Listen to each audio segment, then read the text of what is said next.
Gledao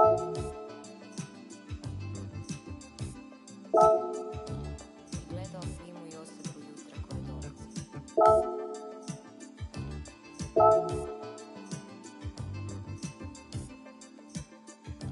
U smirujućem prisustvu palmi.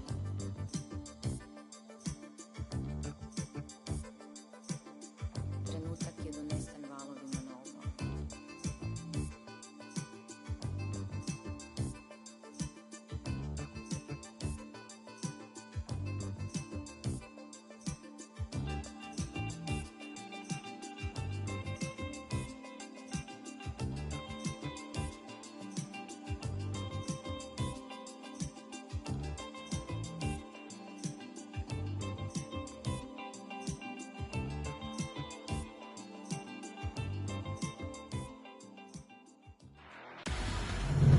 Drivers on the grid. Michelin Raceway Road Atlanta is the venue.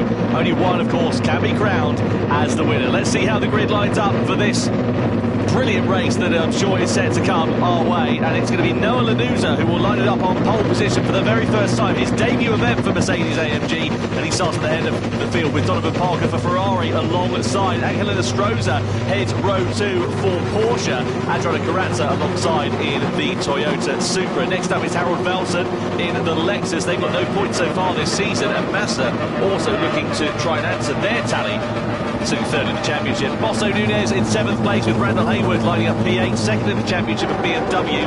9th is Trent Jeffrey for Honda, but the championship leaders Subaru with Danny Solitz at the wheel for this event lining up only in P10. Then Simon Rosenberger is in 11th place with Celso Filo, the Brazilian driver, lining up in 12th position right at the very back of the field. Now, medium and soft tyres available for the drivers, and interestingly here, Parker, we've got all of the drivers who are starting on the medium tyre, so not any divergence in strategy. Well, apparently they heard what I thought and just did the exact opposite. That's what everyone thought. Was that, hey, whatever he says, I'm going to do the opposite, so that makes sense. But hey, we'll see how that plays out. We saw some of the Wizards, what they had put together in terms of strategy. We'll see if this pays off to have those mediums first. Yeah, absolutely. I wonder if you might see someone going for a pretty unique strategy, maybe going for a shorter stint on that medium tyre, trying to get them off earlier, perhaps after only a half. If you can make the softs last. Exactly. That would be the key. If you can make the softs last. You'd have to defy what we thought was 8 or 9 laps, maybe, that you can make them last. Hey, never underestimate these Gran Turismo competitors. They are incredible and just thinking on their feet and adapting to these conditions and circumstances. And, you know, if you're a driver that's starting a bit further down the field and you've got progress to make up through that field, there is an opportunity to make it. Let's get ready then to go. The grand final for the Manufacturers' Cup for Gran Turismo World Series 3 here in LA is underway. It's Lanuza who leads the field down towards turn 1, followed by Donovan Parker, followed by Angelina Stroza, followed by Adriana Carrazza. A rolling start will spread that field out to no dive bombs into these first few corners, but let's see how it looks as we get ready to go through that first sector and on towards the back straight for the first time. But nice and clean through those first couple of turns. Exactly what we're expecting for Noah Lanuza. He, of course, is the driver who's punching the hole in the air in front for the field that's following behind. And expect the field to sort of compress once we get to the back stretch there, sort of towards the end of the back stretch for sure, as they're able to draft a little bit here as we head down into turn 6.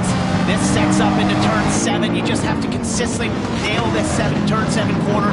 You don't want to be enticed by the car in front of you to overdrive that corner and allow the car behind to get a run on you. Let's see what happens then. We come out of that double apex right-hander. So Lanuza it is that leads. Donovan Parker there, though, is very close behind him. We know that Ferrari is actually pretty handy in a straight line, so will we see any slipstreaming moves being made? We're coming in towards a pretty big braking zone of that chicane, and if you sat down the order like Samuel Cardinal is, you need to try and make these moves while the field is bunched up. He's using the initiative. He's got the inside line. Overcooked it a bit. A little bit late on the brakes. Leans on him on the outside of Valsen there, and that might cost him a little bit in terms of the stewards having a little look, because it was a fairly robust and aggressive overtake on the opening lap, and it's left Valsen vulnerable to the threat of Bosso Nunez in the McLaren. He actually sent it there into the chicane, got to the inside, showed his nose, but then just waited until he saw the BMW brake and then got to the brakes there.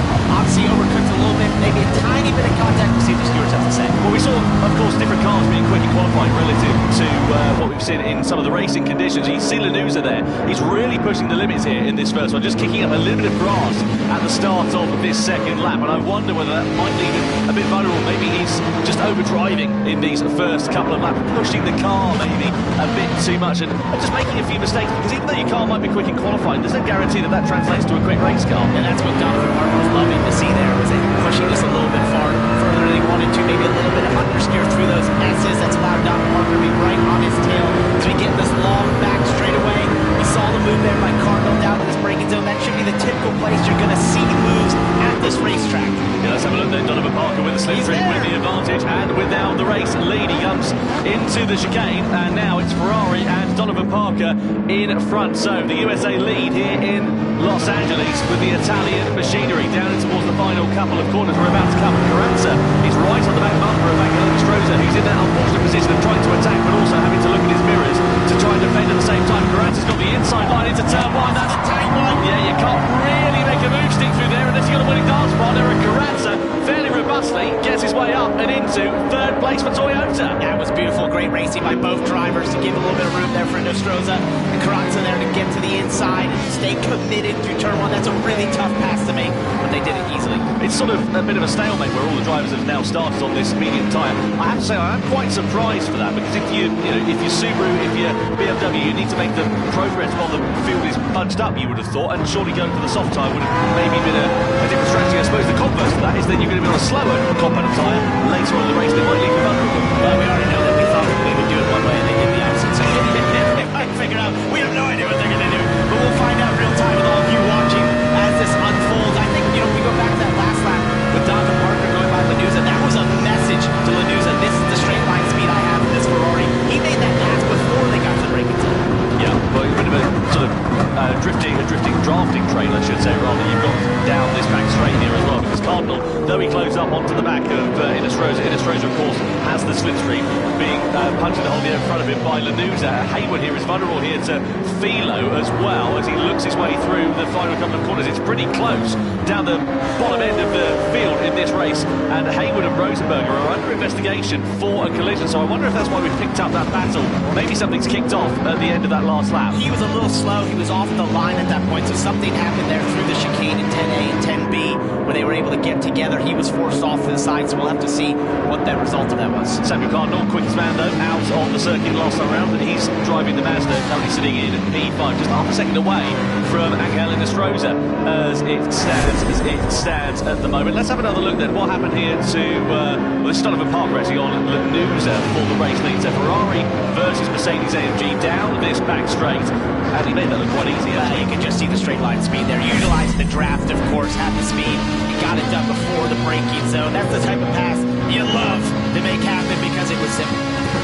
Yeah, really nicely done there for Donovan Parker. And the question is now, he's got the lead of this race. Can he pull away? Can he build an advantage over Lanuza and over the rest of the field and try and sort of run his own race? When we spoke to him earlier today, he was really worried about the left rear tire of this Ferrari, though. That's one of the things he said.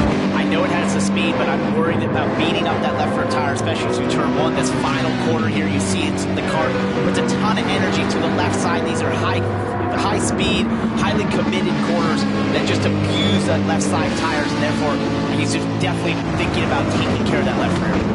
Yeah, no doubt about it. So through the first sector we go, and this is what we're used to seeing in these sort of longer full races, about 45 minutes in total. We're expecting from lights out to the checkered flag. And it's going to be interesting to see how this one will work out, because you end up with a bit of a slower start to the race, but it really comes to life at the end as you get the divergence in strategies. What we're expecting 8 laps or so on the soft compound of tyre, whereas on the medium tyre they'll go a little bit longer, but of course they don't have the same pace underneath them. They're about 0.8 to a second or so a lap slower than them. Of course everyone's on the same compound tyre now, but are you going to get someone maybe diving into the pits early if they can eat those soft tyres out? just a lap or two longer. That could be the difference between winning a race and losing it. Yeah, who's willing to be the riskiest and be first on those soft tires is really the game here right now, is how far do you want to push these mediums, and then how early do you dare get on those softs and hope that they can last as the field compresses again down in the backstretch chicane. There's 10A, 10B in the final corner. You can just see how the draft keeps these cars so compacted right now, and it just puts the pressure on someone like Donald Parker, who's trying to focus, run his race, focus on his lines, hitting his marks right now, but knowing that if he has any mistake there off of turn 7, they're there to pounce. Karatsa on the back, on the back of Lanuza. The problem is, though, it's such a one-line first sector here, though, isn't it? You can't find your way through that. Well, we saw the pass he made into turn 1, which was excellent, but once you get to turn 2 and 3, it'd be a massive mistake by the driver in front of you if you're going to get there. Here's Simon Rosenberger down in, this is how he got into Haywood, just outbroke himself. Haywood was an innocent bystander there, turned into the corner already. You can see him shaking his head. It's not what you want to do. No, big disappointment there for Randall Haywood, and you wonder whether the stewards might be taking a look at that. I have to say, also for Subaru and Danny Solis, it's not going his way until he's 5 seconds now off the back of Simon Rosenberger. Made that 10 seconds, he's clearly made another mistake on this lap, and he's just dropping like a stone, and clearly he is struggling out.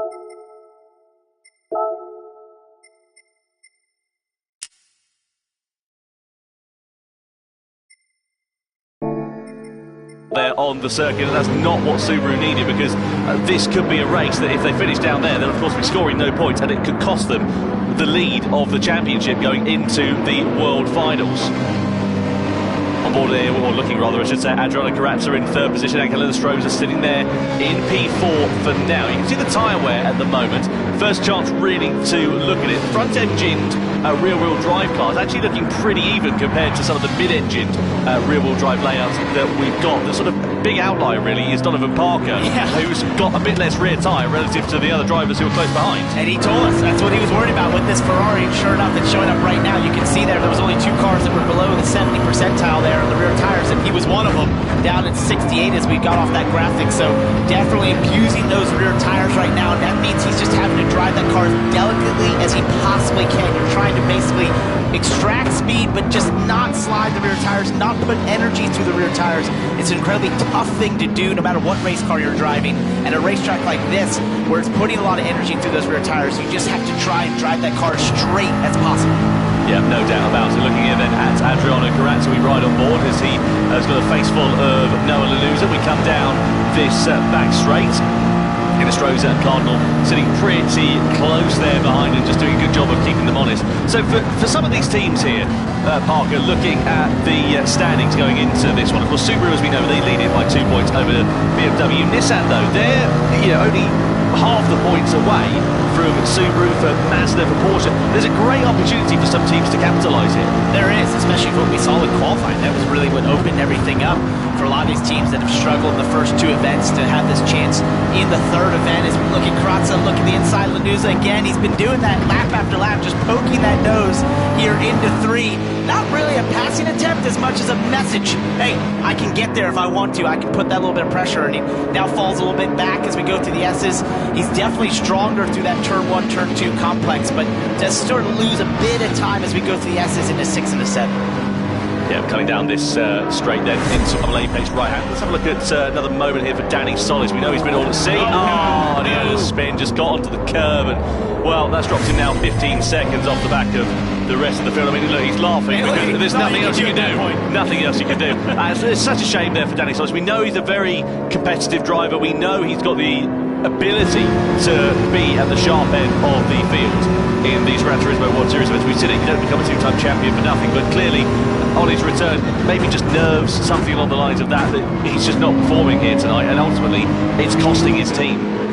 I just love how you see these battle trains occur in these GT3 cars, and it's not dissimilar to real life. You see this all the time, having raced in GT3 before earlier this year at the Rolex 24 in Sebring. It was like this all the time. You're in these trains of cars. The way these cars are is just they're so closely aligned. The BOP matching does a great job of creating the performance to be so close between the cars, and you get these trains like this, and it's such an intense form of racing. You've got sort of a race of 2 halves here at the moment, haven't you? You've got the first group of 7 drivers who are all you know, half a second or so relative from one another. Then you've got another 4.5 seconds back to Randall Hayward, who's then got Philo, Jeffrey and Rosenberger relatively close behind. So it's interesting to see how this race is going to play out. And again, I wonder for those strongest start to this race whether they might try and do a different strategy. This is Philo's move, meanwhile, on Randall Hayward, coming down and in towards that chicane. Nicely done. Used the advantage of the slipstream, took to the inside, and then got through and took that position quite nicely there for him. Yeah, so for these top three championship leading teams, manufacturers, they're looking at no points right now, especially that gap between them and the next set of cars, which are the points. So it's going to be, they've got to get going. Yeah, points only down to 6th position. And look how tight it now is at the sharp end of this race. Delighted to welcome to the commentary box former champion in the Gran Turismo World Series, Igor Fraga, no less. Igor, great to have you here. First of all, I've got to ask, what do you think of this race? Because it looks like it's going to bubble up to be quite a nice one. I mean, you've got 7 drivers separated by a hair's breadth. Yeah, so like all the cars' performance, all the drivers' performance have been really, really close since qualifying. I think Mercedes nailed the qualifying, but the pace, the race pace itself, it's been really, really similar, and all of them are trying to kind of stay together in the back, so they have a chance at the end of the race to really like gain some positions. What's the key going to be to be able to win this race? If you're sat there now, for example, you're Adriano Carrazza, you're not leading the race, but you're in a good position. How do you turn this race into something that you can win? Yeah, so I think Donovan Parker's pace has been really good, so everyone is following him. So it's going to be difficult to do something right now, to be honest. Maybe I'll try to do something just before going to the pits and changing tires. So after I'm back onto the track, then I can stay behind the fastest car of the race, basically. Yeah, we'll see how it works out then here for Donovan Parker. You've got Noah Lanuza there, who's in 2nd position at the moment. In terms of tyre wear, do you think there could be a particular factor in this race? Do you think maybe somebody who can keep their tyres out for a lap or two longer, that might come into play? Yeah, probably yes. I think we have a different type of cars running. Also, we are considering that the cars are slipstreaming each other, so maybe they are being able to, some of the car being able to manage better the tires, so this could come and play later in the race as well. So I'm listening to everything you're saying. Do you think Lanuza right there is sort of hanging out behind Donovan Parker at this time, just using that draft down the back straightaway, knowing the speed of the Ferrari, taking care of his tires a little bit? As we look at the tires right now, Donovan Parker down in the 40s for both front and rears. Yeah, I think Donovan is trying to push as hard as he can. Probably his race pace is good, but then it's hurting its tires, and then all the guys behind is being able to save a lot of tires. You can see, especially P2 and P3 having very good tire wear on the rears, and this probably will come in play later in the race, in the strategy and everything. Look at Carrazza, 64 on the rear tires. Yeah, right that's really impressive. good. Yeah, that's really good, and especially considering it's a Supra, so it used to be a lot harder to keep the tires in a good shape. So he's doing definitely a really good job there. Yeah, you can see they're just sort of sitting there waiting for the right opportunity to pounce at this particular point of the race. We're coming towards that first pit window. Really, again, the tyres, they're getting warm, but they're not quite at that level. But give it another lap, maybe another couple of laps or so, and we might see the first drivers beginning to blink. You would imagine, given the difference in tyres, especially for Donovan Parker and his rear tyres, that he's going to be boxing before anybody else in this race. I don't know, to be honest, because Ferrari has great traction. So even if the car has good tire, more tire wear, maybe it can keep up with the pace because the Ferrari itself have like really good traction. And that's a great answer, because not knowing anything about strategy, that you fit right in up here, right? Today here. Yeah, because the thing is, they're always shown like, you know, the predicted strategy, yeah, but there's always drivers that come up with the crazy ideas and the different strategy that is not even shown, and they can do like really well. Wait, you're saying race car drivers being crazy? Yes. No way. Yes. All right. Going down this back straight then here, looking at Donovan Parker, then Noah Lanuza, then Adriano Carrazza, who's just sitting there in 3rd place. Ines Strozer a couple of laps ago, who's in 4th at the moment, got a bit of a warning for contact with another car, so must have had a bit of a tap into the back of Adriano Carrazza. Carrazza has a sort of half look there to the inside to the chicane, but the door's not quite ajar enough for him to walk through right now. And he's doing that still out of turn 1. I watched him do it the lap before as well. He's done that there down into turn 10 chicane. He's just constantly showing that nose a little bit to Lanuza. We saw what his rear tires were like. He's done the best with that. Look at the run he gets here into turn one. Lanuza goes a little bit further in the corner, but here's that once again better on the exit. That's why his rear tires are doing so well, as we see Simon Rosenberger on pit road. Yeah, he's the first driver to come into the pits, then he'll go on to the soft tyre. So we're expecting 2 stints on the soft tyre in this race, and Rosenberger in the Lamborghini, the first driver to blink. He's down in 10th position at the moment. What you want when you come out of these pit stops is a nice bit of clear air, which Rosenberger should get. You know, he's got Danny Solis, who's about 20 seconds or so down the road, but Solis is now coming to the pit lane, so he should be pretty much on his own, Rosenberger, once he emerges back into the race. And also it's very difficult when you go out the pits because you are running with worn medium tires and then you put the fresh soft tire. It's huge, and then you have to keep nailing the exactly same lines because you have all the curbs and very technical cornering in the first sector, and a little bit of mistake that you do, you can get a penalty. So you have to be like really precise. Lanuza defending that move there from Karatza, moved over on the back straight, and Karatza there, though he had extra momentum, didn't have the opportunity to move it, and it's brought Angelina Stroza right into play then here as we come through these final couple of corners, and you can see now is where it's going to start beginning to build. We're coming towards the halfway stage of this race already, and you can see that 10 out of the 12 drivers have not yet made their first out of, well, at least one, probably 2 pit stops here in this one. So we'll see who is going to be the first of the drivers to blink, and also, crucially, who's going to follow them there as well. Will Parker be the first driver, and will the rest of the field follow suit, or are they going to go off and do their own strategy? Igor, if you were in the pack like this at the moment, what would you be doing? For me, at this point, probably just make sure that I can stay on the pack and don't do any mistakes, because, you know, if you kind of risk it at that point and you do like a little mistake, you will lose like 4 position especially if you're on the top 3. You want to just keep your position because you have probably plenty of chance later on the race. And I wonder if Karatza's thinking he would be one of the last on pit road. We got that graphic again of his tires. He's 20% better than Donovan Parker there, who's the leader right now. He's done an incredible job saving those rear tires. As he does a block here, and Stroza nicely done down into 10, but I wonder if he's going to watch this and see maybe there's a chance there to go a little bit longer and to be able to push on those soft tires harder. Yeah, coming down through into those final few corners, but now again sort of getting towards that time where you're going to have no choice but to pit over the next couple of laps or so. We can see that Parker's tyres are, as we know, a bit more worn out relative to the other drivers who are behind. That's what we reckon the predicted strategy will be, about 13 laps or so. While we're on lap 15, we haven't seen anybody pitting. Lanuza, though, starting to begin to hold up Karatza. You can see Karatza's just held his tyres in a bit better condition, especially through this first sector of the lap. It looks a bit quicker, a bit more comfortable, really. Yeah, and also the Supra has a great top speed.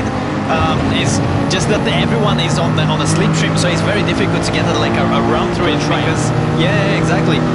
So you try to do something, but you get out of the slipstream, then your car is not faster anymore. So it's a very difficult, and there's a lot of pressure going on there as well because you cannot do any mistakes. Points for the top 6 drivers in this race.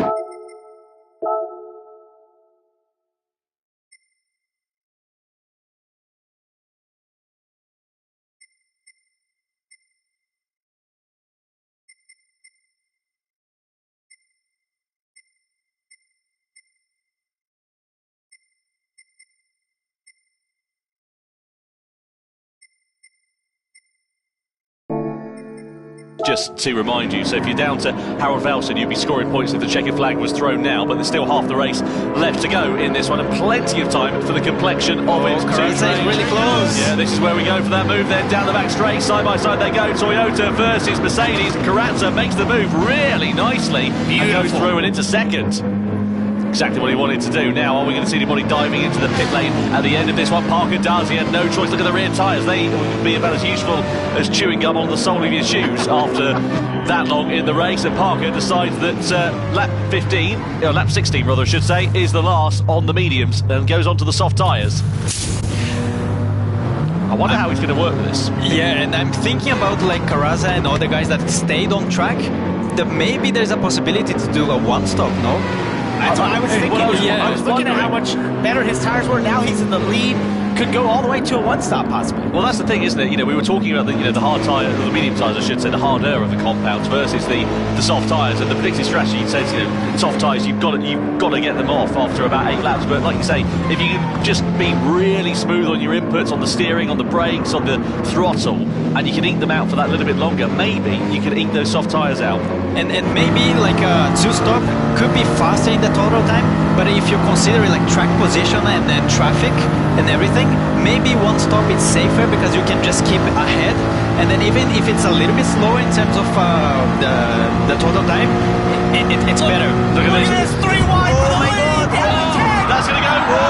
Loser off into the gravel. The Mercedes goes off down into the chicane after contact between themselves in Astroza as well as Adriano Carrazza, and the upshot is the debutant here at Road America ends up in the gravel trap and loses a huge amount of time. Now Astroza is on the inside of Carrazza down into the first corner. Side by side they go. The Porsche is into the race lead. Carrazza's fought back here. He thinks better of it. That's just too tight of a corner to go side by side through, and that started all the way back in turn 7. Carrazza just didn't get the run.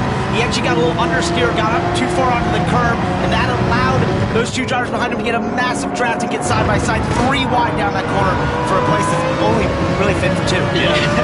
3 into 1 doesn't go, and no surprise to see that incident under investigation. I should imagine the stewards will take a pretty dim view of that. I'd love to have a look at a replay and get another angle on that incident in a few moments' time. But we look here at Samuel Cardinal, who's profited from it. He's now up into 3rd place, into the podium positions here for Mazda. Mazda, I remind you, 3rd in the standings at the moment, so they could really take an advantage because Porsche and Toyota are a bit further down the order. Toyota 5th in the standings, joint 5th with Porsche, but yeah, Lexus also, having not scored any points, would be very welcome for that 4th place finish. Anyway, a long way still to go. And I think there's going to be some drivers that are going to pit this lap because there is some driver that have very high tire wear. We'll see. No, they keep going. Yeah, probably next lap. So I think if you can push like 17 laps on the mediums, 1-stop is very possible. Let's have a look then to see what happens. Ines Rose has got great momentum. Lanusa there on the outside. Oh, Carrazza moved over by the looks of things. Just a little bit. I don't think at one point there he knew they were about to be 3 wide. He was trying to protect. He didn't know that Noah was there, kind of come over at that time, and that caused the collision. Well, yeah, that's not going to be much compensation, I should imagine, for Adriano Carrazza, and also for Noah Lanusa's mood as well. But let's see what the stewards decide for that one, but I would imagine there could be a penalty coming the way of the Brazilian driver, and that'll be a big disappointment for them, for Toyota, because, as we say, 5th in the standings. It was a great opportunity for them to try and build on the points that they could have got over the course of this season so far. And as I said, like it's been like everyone's so close. Just a single mistake can like really ruin your race. So all the the decision that you make during the race are so important to make sure that you can like capitalize in everything. You got the sense, didn't you, that it was bubbling up, that something was going to start kicking off. Especially with the tire starting to be warm. It's very close to the pit window. So yeah. It was where something could happen. Cardinal into the pit lane then at the end of lap 18, so he's the first of the leaders from that group now to blink in the Mazda RX Vision machine. Comes in and he'll go on to the soft tyre. Everybody else staying out of the tyres, as we say. I mean, just looking at it from what we can see on our timing screen, they're pretty worn now, especially on the left-hand side. This, of course, being a clockwise circuit, means that the left-hand side of the car gets lent on that a little bit more. Yeah, in the meanwhile, Donovan Parker, he was always with the clean air, so I think he will have like a big gap compared to the other group that stayed on track. But I think it's going to be really interesting to see that tire wear at the end of the race. That's a great point, because as we saw that 3 wide movement and battling at the front, that was just slowing them down, allowing Donovan Parker to rip those fast laps. Well, the question is as well, Parker, as we know, he pitted early on, so is he going to be able to do a one? If everyone else does a 1-stop in front, can he do a 1-stop? Has he got the ability to eke those tyres out? Because if he's done 2 or 3 laps, it doesn't sound like a lot, but it's a huge amount of time left, isn't it? Yeah, definitely, and especially that we have tire wear multiplier on those races. So 2 or 3 laps difference in real life would be like more than 10 laps difference. So it's a lot. No doubt about it. Yeah, I'm very, very keen to see how this one is going. to play out. Igor, thank you so much for joining us and helping us make sense of the middle stint of this race. Yeah, thanks so much to having me here as well. Oh, it's a pleasure. Yeah, absolute pleasure. And now we get the leaders coming into the pit. Inestrosa, Corazza into the box. From the medium to the soft compound of tyres, Lanuza and Artemoso Nunes continue on at the sharp end of this one. Now the question is about Donovan Parker. Where's he going to emerge? You would imagine, because he's been running clean laps and setting very fast laps at that he's going to come right out the sharp end of this, but is that going to leave him vulnerable in the final third of this race? He comes through, he's now in third place, and he's still got, what, 11 seconds for Lanuza up the road. He's in a great position here at the moment. Doesn't mean he's going to last, though. No, it doesn't. We saw already when we had the recent tire graphic, and as Igor was explaining how fast these tires wear with the accelerated wearing that you have here in Gran Turismo, that he'd already beaten up those tires a ton, and we saw how he had to pit there because the rear tires in that Ferrari just didn't stay on in the first stint. He had to get to pit road,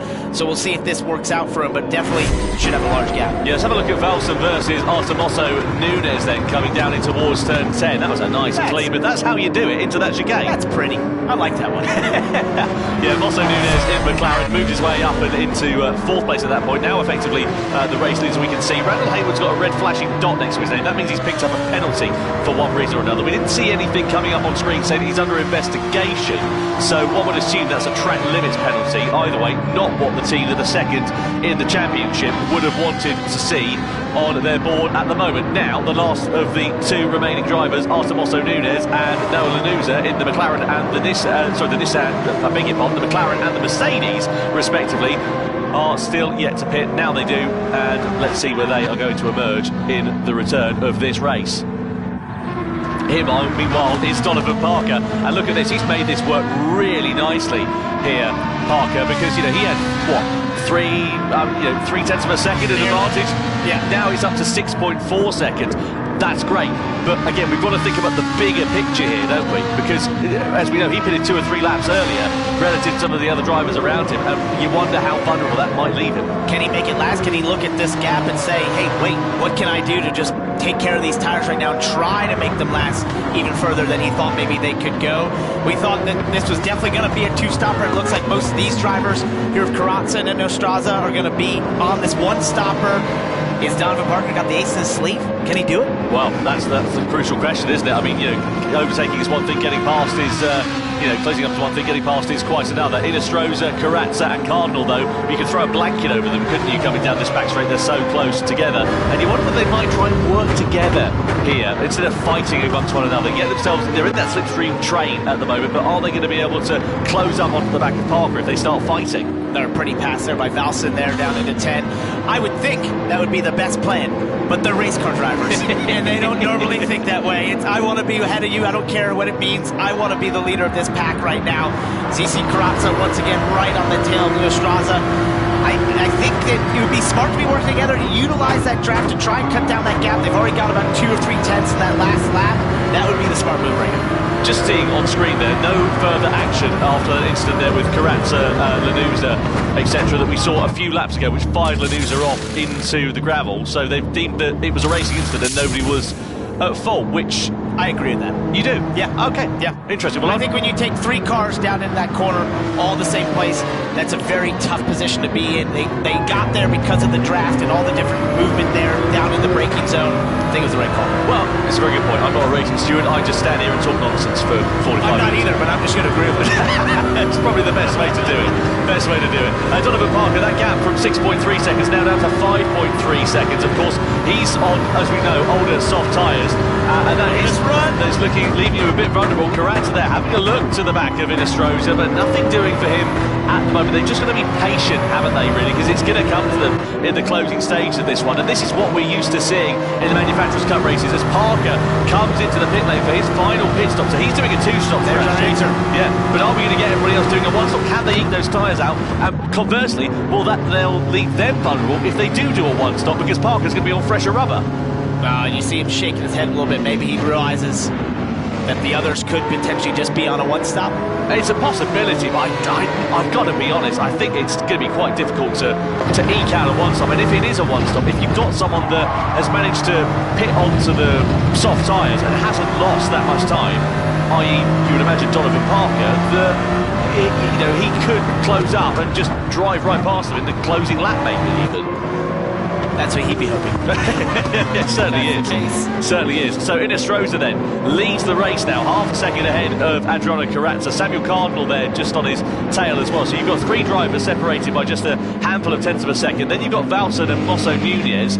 Where is Donovan Parker? So he's in 9th position at the moment. He's the first or the second driver now to make 2 stops in this race. And he's got a hell of a mountain to climb in terms of making up time, but also he's got to fight his way through a fair bit of traffic up the road there as well, which could compromise him. And that shake of the head might mean that he knows that a possible chance of victory for Ferrari could have slipped through his fingers. And right now he's about 18.2 seconds back at this time from the lead, so he's got a little, that gap would condense, obviously, with a pit stop if these leaders were to pit, but we think possibly they're just on this one-stop strategy right now, and therefore he knew it was game over at that point. So looking here at Samuel Cardinal, as we say, the top 3 teams in this one would love to have the checker flag thrown now, because they would get some great points on offer. Porsche sitting 5th in the championship with 3 points so far this season. You've got Carrazza for Toyota, they're also joint 5th as well, and Samuel Cardinal for Mazda, they're 3rd in the championship. Harold Valser, meanwhile, has been given a 1-second penalty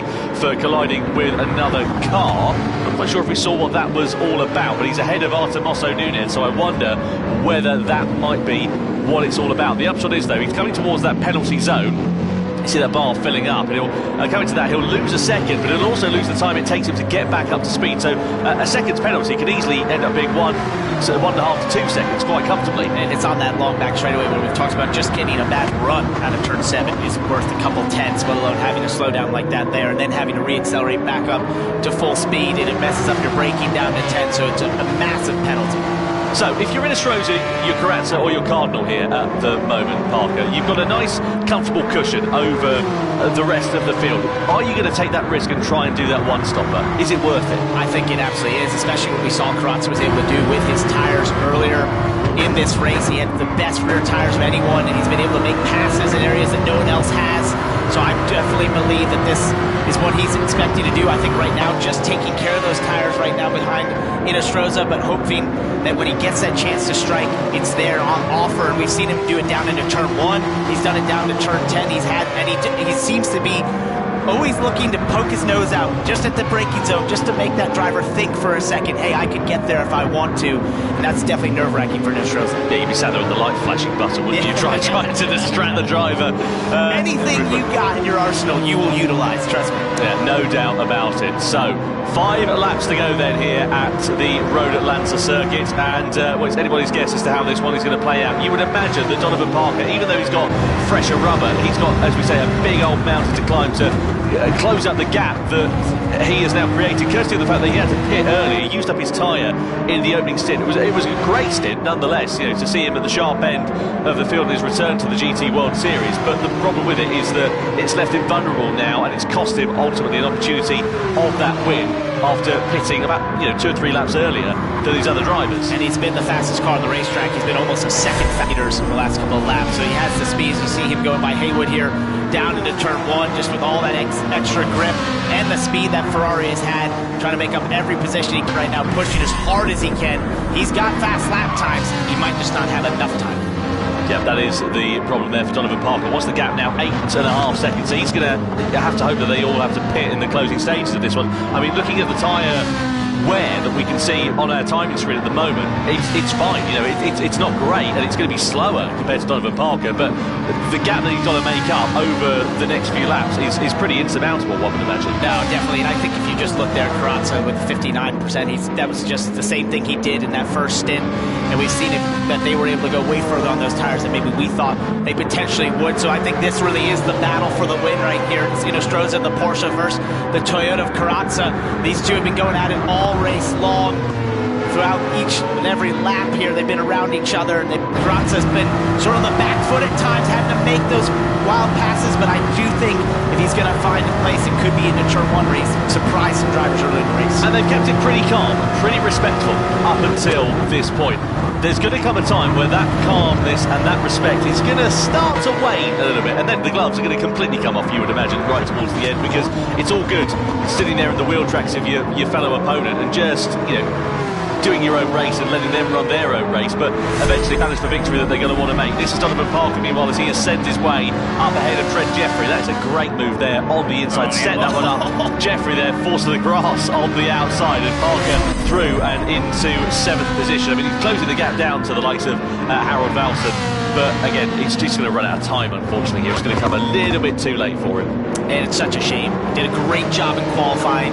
We talked to him earlier today. He had a ton of confidence, was super excited for this event, and felt like if he could be up front, he had the possibility to do it and fight for the win. On pace alone, he had that, but strategy is going to bite him. Now look at the tyres here then, Parker, because you can see Carrazza, he's got way more rear tyre than Inestrosa, and now Carrazza's side by side. Carrazza will not be able to attack full position going into that chicane. He'll live to fight another day, well, Inestrosa, but now we're starting to see the gloves beginning to come off. We're starting to see the aggression here from Adriano Carrazza. He's just biding his time quite nicely with the tyres, and now he looks poised to attack for the race lead. Inestrosa knows that, goes through a defensive line down towards that first corner. That's going to compromise his entry speed and subsequently his exit speed there as well. Forces him a little bit wide. If he can just hold firm and not allow Carrazza to attack, he'll be able to hold it through these sweeping series of corners and live to fight another day. But it's started to get a little bit more interesting, and now it's beginning to build, and Carrazza's looking poised to attack. You can feel the intensity ratcheting up right now, and that was that move that Inestrosa did, being defensive into turn 1, because he knew Carrazza's been able to get to the inside there towards 2 and 3,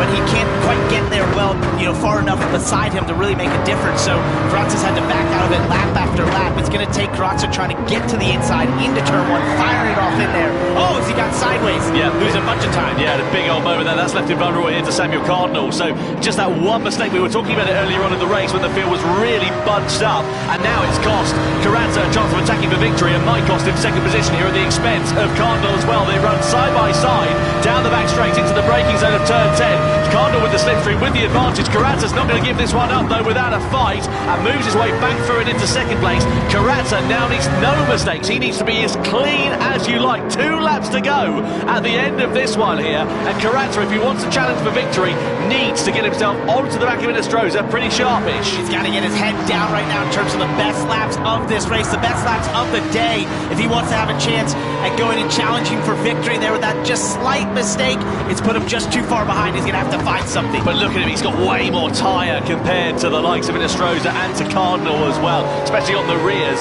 Front are pretty even Stevens. Let's see whether that proves to pay dividends here though for Carrazza, because if Inestrosa's tyres fall off a cliff in this last lap and a half or so, that could be the one thing that Carrazza needs in order to have an opportunity to look at it then. So we're coming through this double apex right-hander. This was last time around, goes through into the right. Inestrosa carries on okay, and it just gets on the gas a bit too early. And it's just so easy to do, because that corner entices you to roll more speed through the center than it really wants. And as the tires, where you're leaning so heavily on the left rear and you're trying to get back to the throttle so early in that corner, even potentially before the apex, to just try and make this straightaway as long as you possibly can. We've seen that throughout the day. That's a very typical thing to see in Road Atlanta, especially on old tires, and it just bit him. Carrazza started to come back in towards that slipstream range, and again, what he's going to have to hope is that Inestrosa's tyres fall off an absolute cliff as we come through the final corner to start the final lap of racing here at Road Atlanta. It's Inestrosa that leads, but the tyres on his car are looking pretty second-hand. Carrazza's,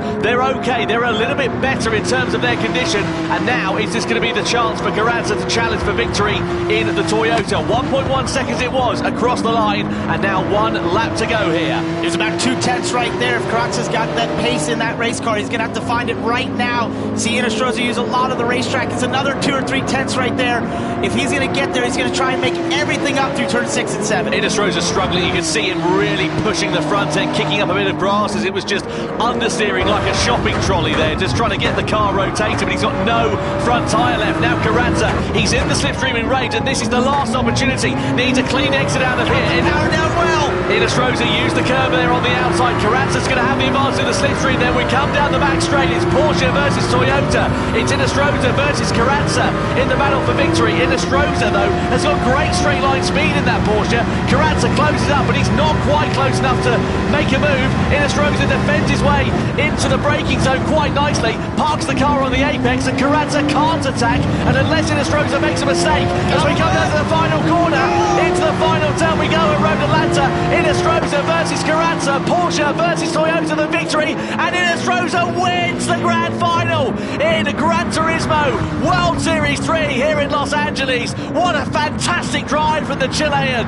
as Carranza takes second best ahead of Samuel Cardinal. A brilliant Grand Slam finish to the checkered flag. What more could you want? That was absolutely awesome. The tires falling off the Porsche, Carranza and the Toyota making every move possible they could, nailing those corners, getting the draft, and they come together right there in the final corners. I've watched a lot of racing in my life. That was sensational. Yeah, absolutely brilliant there. Angel Inestrosa takes victory in Gran Turismo World Series 3 here in LA for the Porsche team ahead of Adriano Carranza. And you have to give it to Adriano Carranza. That was an incredible drive over the course of that race. But ultimately, that mistake he made on the penultimate lap cost him a chance of victory. And it's what Igor Fraga was saying up here when we had him up in the booth for a while. He just said it's the smallest little things, the smallest little mistakes that can hurt you when the field is this tight and so closely compacted, especially as we saw throughout this race, those battle trains essentially that occurred, and the field would sort of yo-yo effect and sort of compress back as the tires fell off. You could just sense that the pressure was ratcheting up, and he just made that small mistake that's so easy to do.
The drivers then on the circuit ready to go for the sprint race here in the Nations Cup. This is going to be hugely exciting to determine the grid for the grand final. Kai de Bruyne lines it up on pole position. Alongside him on the front row is Kilian Drumont. Then next up on the head of row 2 is Jose Serrano, and he has got Angel Inestrosa for company alongside. Then it is Valerio Gallo. He's P5 on the grid, the Italian driver, just in front of Takuma Sasaki.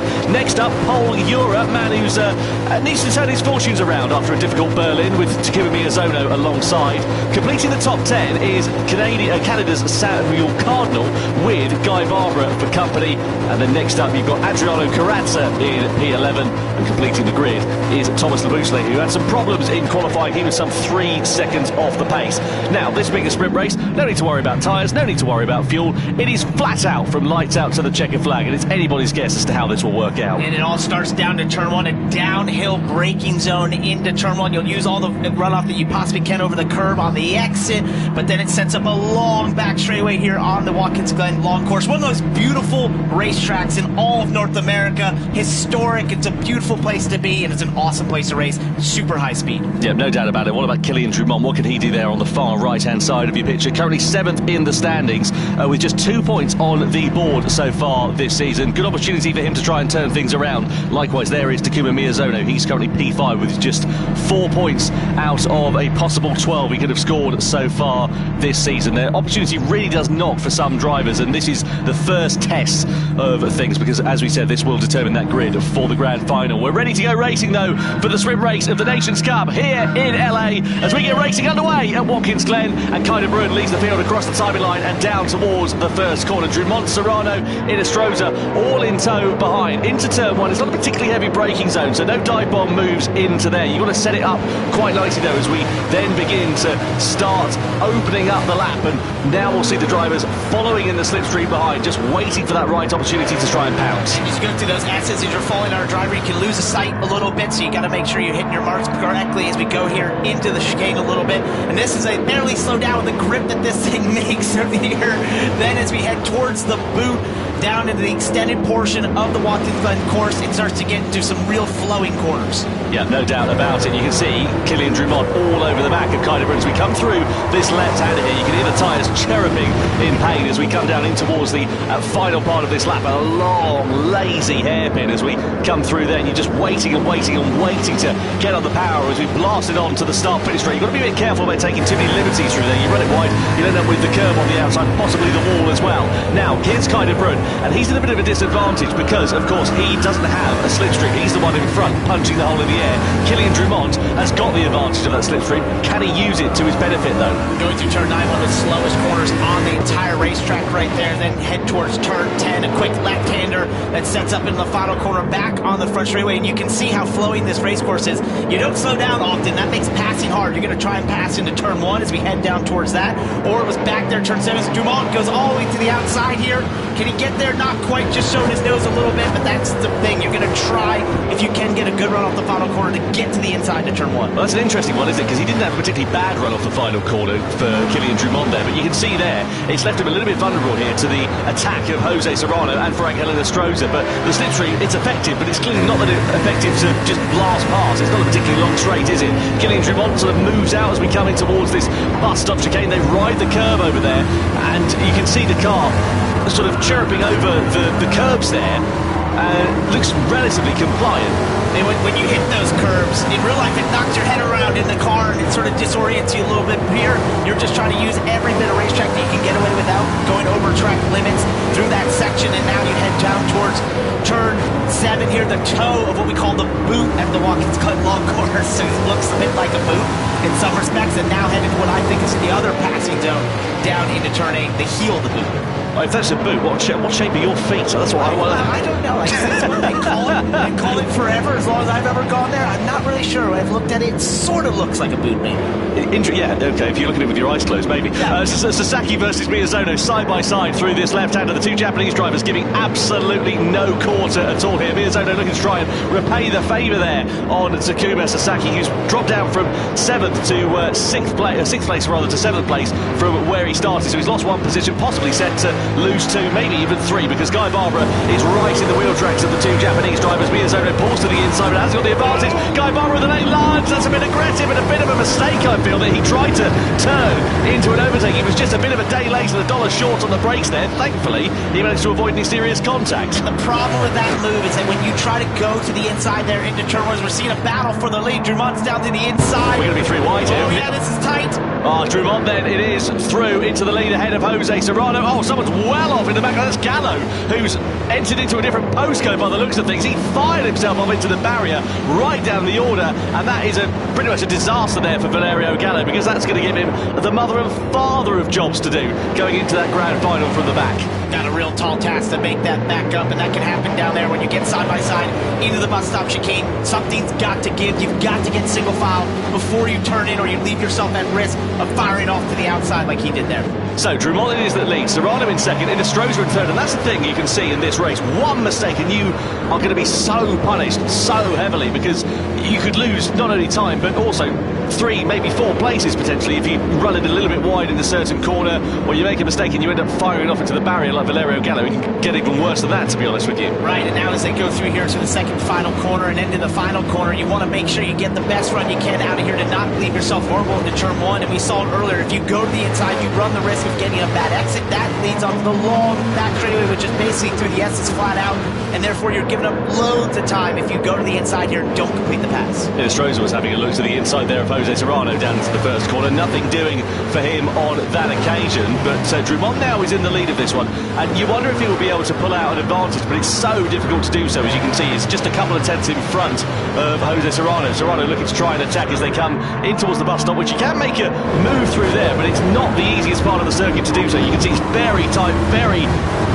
narrow in particular, and you have to ride a lot of curbs. If you make a bit of a meal of it, you'll see what happened to Valerio Gallo, where he made a bit of a mistake through the first couple of corners. Got a little wide there on the X and the S's, and once you do that, it leaves you completely vulnerable down here. He gets overtaken by 3 cars from that mistake, because that's basically a straightaway. When you leave turn 1 all the way to the bus stop, you've got to treat it like a straightaway. Any checkup in your speed, you're going to pay the price. Jose Serrano was threading the Ivanino through there. He was going to try and get 2 places for the price of 1. Meanwhile, Euro here versus Kind of Brun. They're banging sort of bodywork there as they come through the right-hander, and side by side they sit still between the two of them. De Bruyne's lost 4 places from where he started. He was on pole position, if you remember, and he's on a trajectory that's seeing him go backwards in this race. He tries to retaliate on the attack against Pole Euro, but that might leave him vulnerable to the charge of Sasaki and Miyazono, who are right in his wheel tracks here. That was very messy in some respects, but Pole Euro was able to make it work to his advantage. He got very loose there out of 8, then towards 9 was able to gather up, was played defensive and held on to the spot as they head down to turn 1. Yeah, through that first corner we go. Lap 5 out of 13. Still plenty of time left in this race for the complexion of it to change. Angelo Stroza kept this powder pretty dry over the course of the first portion of this race for now. And you can see as we make our way through this right-hander, I just had a look at the tyre usage required. Now we are actually going to require a pit stop in this race, so that's a bit of a unique thing. You don't need to change a set of tires. You can, but it adds 6 seconds to the pit stop essentially, so it's a mandatory pit stop, but you don't have to change tires. Right, interesting. So that's going to make things particularly exciting, one would imagine there, because say if you don't change your tyres, then obviously gain a bit of time in terms of track position then, in theory. Let's have a look at what happened to Valerio Gallo while we're figuring all that out. He just got a bit too much curve on a bit too much curve on the inside, and that just sent him straight to the scene of the crash, basically, on the barrier. So an unforced error for Valerio Gallo there, unfortunately. But yeah, we'll see how the strategy for the pits is going to work out for this one, as Kylian Trubon has got Jose Serrano and Angelo Stroza still very close for company behind. But I have to say, they're being all pretty well behaved at this point. Yeah, but Serrano keeps looking.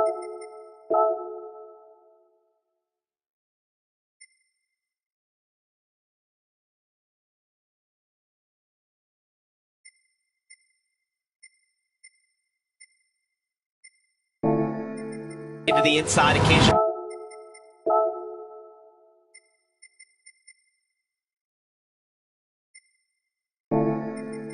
Down into turn 1, just sort of peeking that nose out a little bit. Once again, sending a message. We saw this in the manufacturer's cover earlier tonight.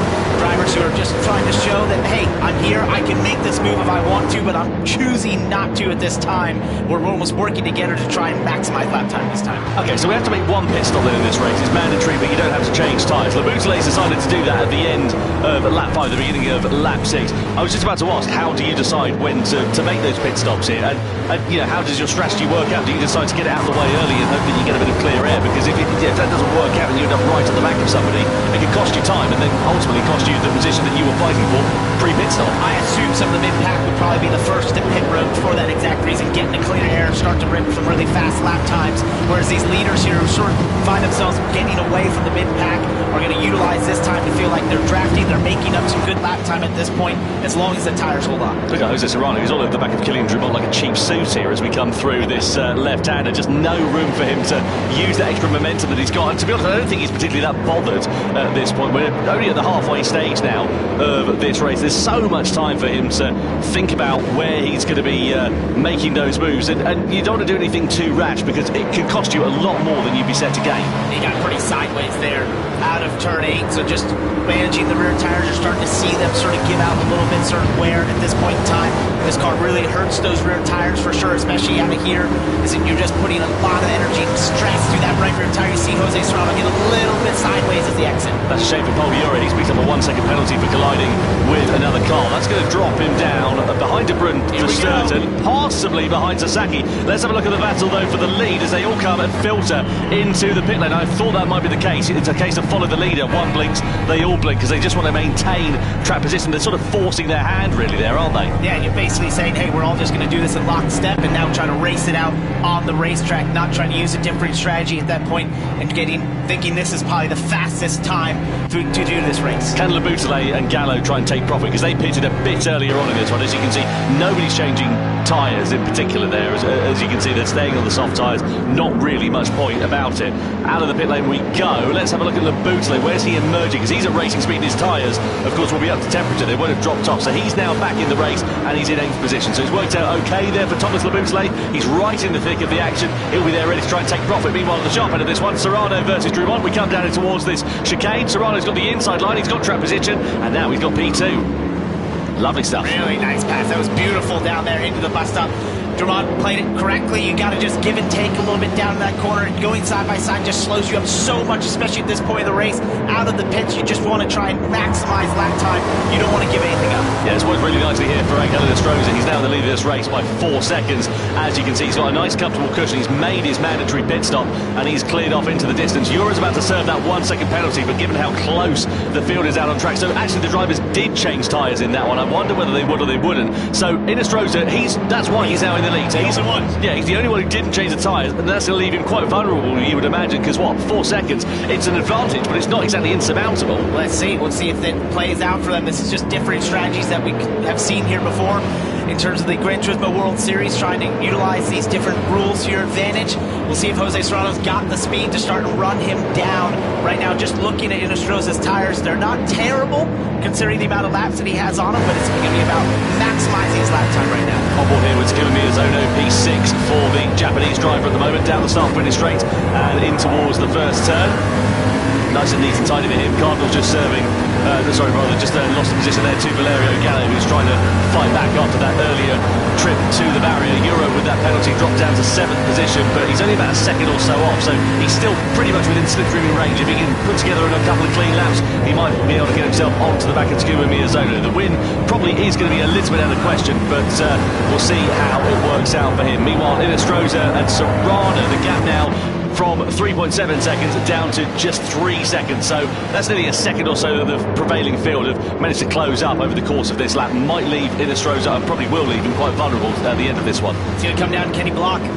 Kenny Block is how's it going to time out? Most likely, just looking at the timing here, they are definitely going to catch him with at least a lap, maybe 2 or so to go. Eura and Thomas Laboutelet under investigation for a collision there as well. So we'll see how that one has all worked out. They're in 7th and 8th place there, respectively. Eura in front of Laboutelet. So obviously they came to blows at some point out on the circuit over the course of the last lap, and we'll see whether the stewards decide to hit them with a penalty. And one thing Jose Serrano's liking is behind him as he's gapping there to Drummond a little bit as he continues to increase that gap. That's going to give him options when he catches Inestrosa to have some options to not have to protect at the same time that he's trying to be on offense when he's trying to get by Inestrosa. So as he continues to gap the drivers behind him, that's helping them out. It's hurting Inestrosa. He would hope that they would get to them and be racing each other closely. Just to give you an idea of the difference in pace, we can see the gaps now come down to 1.6 seconds between Inestrosa and Serrano. Last time around for Inestrosa a 1:31.3, Serrano a 1:29.6. So getting on for near enough 2 seconds faster than the leader. It is a case of when and not if, with 3.5 laps remaining of this one. Inestrosa is going to be a bit of a sitting duck in this race. I mean, he's made 3 positions up from where he qualified, which is great news for him, but you can see how close the field is, and also all the drivers, as we know, they're all on fresh soft tyres, so it's now a case of damage limitation here for Angel Inestrosa. He's running for his life right now. For everything he's got, he's pushing as hard as he can to try and just continue to keep this gap as much as he can. He knows Jose Serrano's going to get there, but the question is, when he does he choose to sort of just let him go and try to maximize the time loss here instead of trying to hold him off and sort of slow him up and allow Drummond and the cars behind to get to him there? That's going to be a choice he's going to have to make and almost time this out when Jose Serrano gets to him.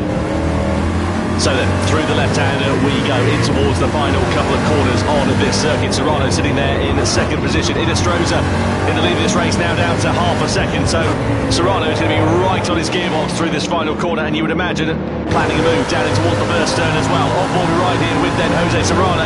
He's got the advantage of the slipstream. He'll have a lot more grip under braking there as well. He doesn't decide to lunge it down into T1. It's a risky one there because you can see it's quite tight and there's a big curve on the outside of it. So you would imagine a good run through these S-bends and in towards the chicane will be where Serrano will try to launch that attack. In the slipstream he is then. He's closing up into the back of Inestrosa, and it's going to be easy pickings here for Jose Serrano as they draw alongside one another into the bus stop chicane. Serrano goes through and into the race lead once again. And that was the best case scenario for Inestrosa there, to have him pass down the straightaway into the bus stop. There's the least amount of time lost going side by side. Now he's going to do his best to try and hold off Drummond. Yeah, I can imagine that is going to be a particularly difficult task, and as well as there for Kai de Bruyne, who might be able to try and take profit if Giron does get held up there behind Innistrode. He's got the inside line, and look at that, that was decisive and clinical for Drummond. Oh, and De Bruyne's walking through, the door's kind of half ajar, and he just said, look, I've got to make as much ground as I can, and he threw it into third position, looking to try and launch that attack there on Drummond into the right-hander, but the door not quite ajar enough for De Bruyne to launch an attack into that next right-hander. Through to the left we go then. Serrano now leads, and all the while they were stuck behind. Innistrode. He's now dropped down to 5th place, by the way. It's costing them a bit of time, and you can see the gap now for Jose Serrano. He's built that up to over a second. Yeah, he was really able to vault away, and they were sort of caught up here as we go off board with Paul Ura. We're going to see the two Japanese drivers, Miyazono and Sasaki, have a bit of a tete-a-tete through the left-hander. As they're getting sent Sasaki into the wall, and Ura takes profit of it and slides himself up into 6th place. He said, thank you very much. Yeah, nice and easily done. Yeah, they're under investigation for one another as well. I should imagine they won't be on each other's Christmas cards list after that one. Cardinal's gone for an interesting two-stop strategy, but he's having a bit of a dog stay at the office right down at the bottom of the field, so there's no harm in trying a bit of a gamble here in this race. Through the bus stop we go, though, with Kylian Drummond, Kai de Bruyne there in 3rd position, and look at this, Takuma Miyazono right on his back bumper here. And let's see whether the Japanese driver, the 4-time world champion, is going to be able to launch an attack. It looks like Sam Cardinal's retired from this race, the Canadian driver. Whether he's got some technical problems, I don't know. But either way, for him, it has not worked out at all. He'll be starting that grand final right from the very back of the grid, unfortunately. Taksuma's looking for the run here, down into turning, just hoping to have a little bit of momentum, maybe try to set up for the final corner down into turn 1. We've seen that move be attempted a couple times, or hold back and try to use it down into the bus stop. If you're keeping up with Innistrode, who qualified 4th for this race, not the no-tire strategy, he's all the way back to 8th right now. That has not panned out for him. No, it's a gamble, and it didn't pay off. I mean, look, he's had no points scored so far this season. He's right at the bottom of the order. Have to try something to try and get himself up there. It was a risk, and unfortunately the reward is not there for the taking. Down in 8th position as the best he can hope for as it stands for now. Meanwhile, here is Miyazono in the slip-through with Kai de Bruyne. He's got the inside line down into T1. Can he make that stick? That'll be brilliant if he can. Oh, Ura's going to walk through it as well. De Bruyne's going to get shoveled to the curb on the outside and loses 2 places in the space of 1 corner. So Miyazono and Ura are through for 3rd and 4th place now, respectively. Ura on the attack against Miyazono. What a fantastic run he's had through the first couple of corners. Miyazono knows that, goes for that defensive line, and here comes De Bruyne ready to try and take profit of it as well. Through the bus of chicane, there's contact. Ura's onto the curb. De Bruyne goes back through on the inside as well. So Ura goes from attacking to defending to losing places. What an awesome bit of battling there amongst these drivers. They played it as clean as you possibly could there. Paul Ura was trying to stay there, but he just couldn't, and at that point he couldn't get through the bus stop correctly. You're out of phase, you're out of the line, and that opened up the door for Kai de Bruyne. Yeah, worked really nicely there for Kai de Bruyne, and he lives to fight another day. Let's see whether Ura can launch a retaliation. It's brought Labutale and Sasaki right back into play then here for this one as well. Miyazono is the man on the move there. What have we got? A lap and a half now remaining, so not much time left. At the front of this one, Jose Serrano has built out the advantage, but it's pretty much stabilised at about 1.2 seconds or so over the likes of Kylian Drummond, and subsequently then another further 1.6 seconds. He is in front of Takuma Miyazono, so maybe not a battle for the podium that we're going to see to the end of this one, but you never know. One mistake from Miyazono and it could be right up to play for again. Yeah, it was an optimistic move by De Bruyne there through turn 8. It's left him vulnerable here to Paul Ura as we go down the front stretch. As he tried to do what Miyazono did that before. Yes, he's looking to the inside, doesn't quite get there, thinks better of it. Now he'll try to set up for the exit down towards the bus stop. That was smart there from Ura. You can see what he was trying to do, just force De Bruyne to break a few metres too late, run it a bit wide, compromise his run. It didn't quite pay off for him at the moment, but there's every opportunity for them to try and take profit. Labutale's there lurking in the background as well as Takuma Sasaki. This is the final lap of action, and this is the race that will decide the grid for the grand final. No further action between Sasaki and Miyazono as they came to blows a few laps ago. They kick up grass and dust and dirt on this final lap as they are really beginning to push the limits here. And it's really De Bruyne just trying to hold off Ura at this point right now. That the 3rd place Miyazono has been able to get just a bit far enough away that I feel like he can hold on to as long as he hits his marks through these last set of corners in this lap. But it's really a battle there for 4th. Miyazono can get, oh, let's look at the inside. De Bruyne didn't quite might get there, trying everything he can. Yeah, certainly did there, did kind of room, but again, just pushing the limits that little bit too hard. On board here with Jura, who's got that unfortunate position of trying to attack, but also defend as well, because Laboutelet's there, ready to try and pounce. Just a few more corners now remaining here at Watkins Glen, unless a desperate lunge comes on the inside for kind of Brun. He was trying to think about a move there, but it just wasn't ready for the taking.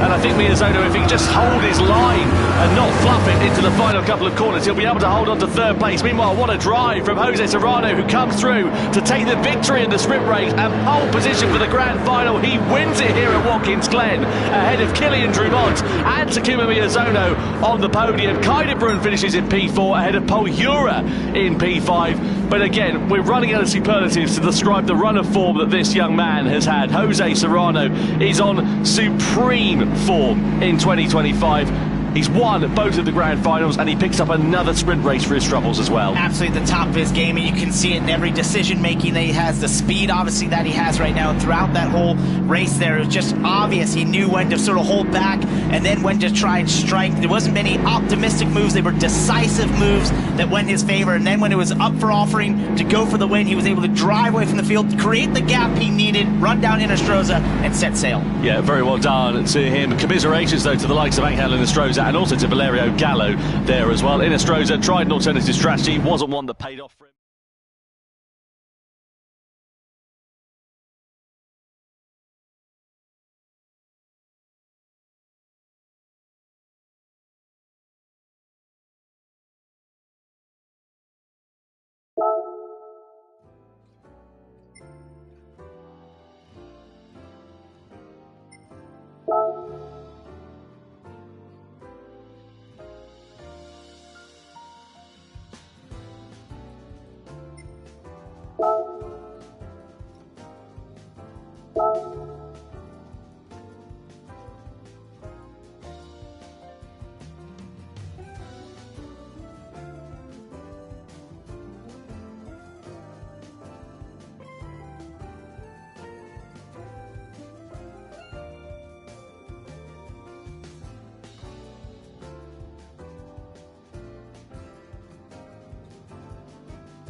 One can be crowned the winner of World Series 3 in 2025 here in Los Angeles.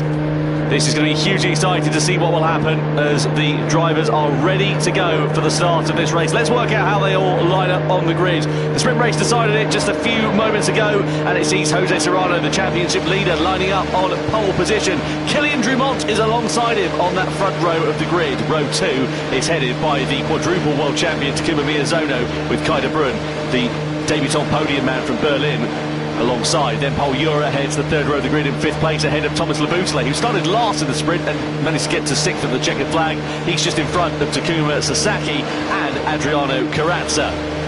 Next up on the grid, you've got Guy Barbara in P9, and completing the top 10 is Angel Inestrosa, whose mistaken strategy cost him very dear. Valerio Gallo, second in the championship, lines up P11 ahead of this grand final, and Samuel Cardinal P12 as well. Now, we've got a difference in tyres at the start of this race. Soft, medium and hard available for the drivers. A lot of the drivers there starting on the medium tyres, but three, Barbara, Inestrosa and Gallo, going for the hards at the sharp end of this race. What do you think that's all about? I think it's exactly what we discussed. It's thinking how to do something different, especially for Valerio Gallo, who comes in this race second in points, having a disastrous sprint race there, puts him at the back of the field. He's thinking maybe not just about winning, but it's just moving himself forward towards the points. You have to do something different, knowing he'll be in a bit of traffic.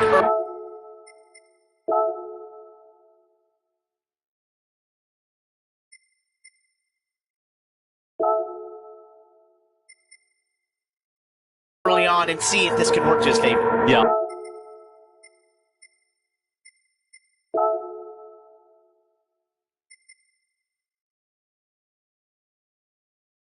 I imagine the idea, of course, with the hard tyres is get it out of the way as soon as you possibly can. The hard tyres like lava, basically. You don't want to be on it for as short as a distance as you possibly can, given the pace difference between the soft, medium and the hard tyres. So get them out of the way, get yourselves onto the medium or the soft tyres and make some progress in the mid to the latter stages of this race. But Jose Serrano will lead the field around the final corner and across the line as we get the grand final underway here for the Nations Cup in Gran Turismo World Series 3 in Los Angeles. We're in the Daytona Road Course and we're coming down towards the first turn with Serrano leading from Kylian Drumont. On the brakes we go. Already moves being made in the background there with Cardinal having more grip under braking. He was looking for a move on Valerio Gallo. Also, Euro coming under pressure from Thomas Laboutelet as well. We come to the infield section for the first time. Pretty even Stevens and pretty fair and sharp at the front of the field. But let's see how it all works out as we come through the fast left-hander and in towards this hairpin. Yes, the other horseshoe. The first one's the international horseshoe. This shoots you towards turn 6, which leads on to the first portion of the banking, one of the most important corners on this racetrack. It's tough to get the power down right here. The track kind of falls away to the outside. You see a little wiggle there from Miyazono. That will happen lap after lap. Yeah, no doubt about it. On board here we are then with Kylian Drumont on the banking there. And you can see Jose Serrano's gone for a low part of the banking there, and he's able to hold the speed quite nicely. We come down in towards what was known as the bus stop chicane, now known as the Le Mans chicane. We flick it through that left-hander. You can hear it's just sort of a courtesy lift as you go through there, shift it down the gearbox and running as close to the grass and clip the grass actually on the outside of it. But Jose Serrano doing a great job leading this one. A couple of tenths in front of Kylian Drumont. Here though is Takuma Miyazono sitting in the wheel tracks of Kai de Bruyne. You've got Paul Ura and Thomas Laboutelet very close behind indeed, and here comes Kylian Drumont side by side. He is now with Jose Serrano to take the lead of the race as we come across the timing line for the first time of asking. He's through and into the lead. He's kicking off behind there as well. You've got Kai de Bruyne who is side by side with Takuma Miyazono as we come through the first corner. De Bruyne now up and into third place. And you saw how tight it was. They were 2 by 2 by 2 down into turn 1. You saw the pass there by Drumont around the outside. That's the effect of the draft, and you're going to continually see that throughout this race. Drivers, as long as they stay close enough together through the infield portion, there's so many opportunities to make passes utilizing the draft through the oval portion of the Daytona Road Course. And that's what every driver's thinking as they go here towards turn 6. How can I get the best run to stay as close as I can and then utilize that draft to make a pass? Yeah, on board here then with Thomas Laboutelet. So he's made the position up from where he started. He was P6 on the grid, just to remind you. He's now up into 5th position at the expense of Paul Ura. Barbara, Inestrosa and Gallo, they were the 3 outliers. They started this one on the hard compound of tyre. And you wonder how their race is going to play out. We come down then in towards the chicane once more. And it's kind of damage limitation for those 2 drivers in the opening stages of this race here, Parker. Right, that's really, you look at Gallo in last right now, utilizing those tires. You see how long they choose to stay on them. Probably the shortest amount of time possible. Then to get to the mediums and the softs as we're on board with Miyazono now. Oh, look to the inside. Now pops to the outside, possibly. Didn't quite have the momentum right there. He chooses to stay behind Laboutelet to the outside right now into 1. That's usually tough. The track is off camera there. If you get too far to the outside, you sort of fall away from you. Yeah, Drumont and Serrano were side by side for the race lead at that point there as well. But Laboutelet is throwing the kitchen sink at this one, or at least trying to, on Takuma Miyazono. They come through that first hairpin, but nothing doing for them at the moment. De Bruyne sitting in 3rd position, just keeping his powder dry at the moment. Just doesn't want to let the likes of Drumont and Serrano get away.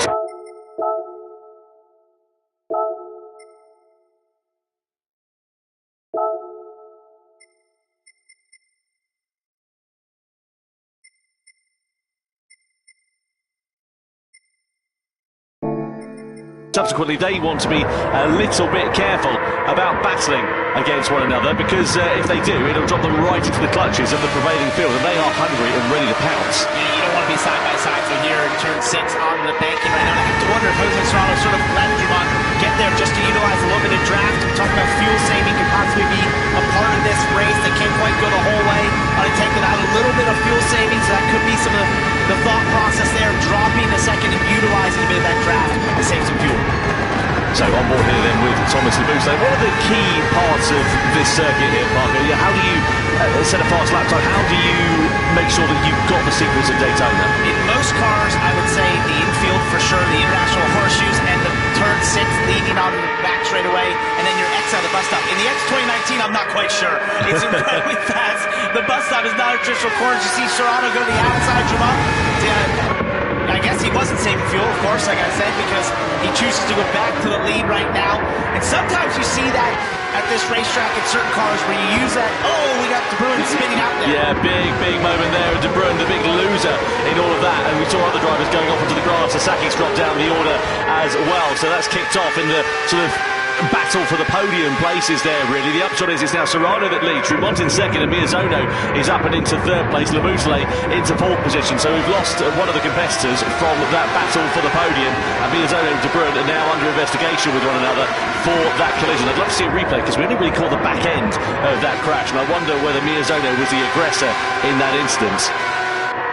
Through onto the banking we go for the fourth time out of 30, and we've got to keep an eye on the tyre wear for the mediums as well, because of course they're halfway house between the hard and the soft. Let's have a look at what happened here to De Bruyne with the Brutale in the background. There was a bit of contact between himself and Miyazono. How do you read that one? So that is a very typical incident at Daytona Road Course, and it's the fact that as you come off of turn 1 there, you the track goes back to the left a little bit, so that outside car is put in an awkward position where they have to get left.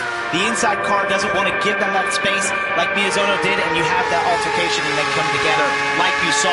That's very typical at this racetrack. We see it in almost any race you have here. This is really tight. 2x2x2 down to turn 1 amongst all these drivers. Yeah, this is phenomenal. Looking at Estroza with the inside line. I thought he was going to have a dandem lunge to the inside. Sasaki and De Bruyne are also going wing mirror to wing mirror as they make their way through the first corner. I tell you what though, for the likes of Estroza, Gallo and Barbara, this is actually working out quite nicely for them because they're now on the back of some medium shot runners, and it will just give them the impetus there to try and hold on to the back of them, even though they're on a slower compound of tyre. You can see Estroza pulled alongside Sasaki, but Sasaki with the mediums, it's just great attraction out the corner, nothing that Estroza can do, and himself, Gallo, and also Barbara needs to be a bit careful they don't get involved in squabbles amongst one another and let those two drivers get away too much, because it can come back to bite them later on in the race. And one of the things they're doing there, they love to see them close up to the infield because that allows them to utilize the draft again through the banked portions and essentially stay closer than they naturally would on just pure lap time with those slower tires.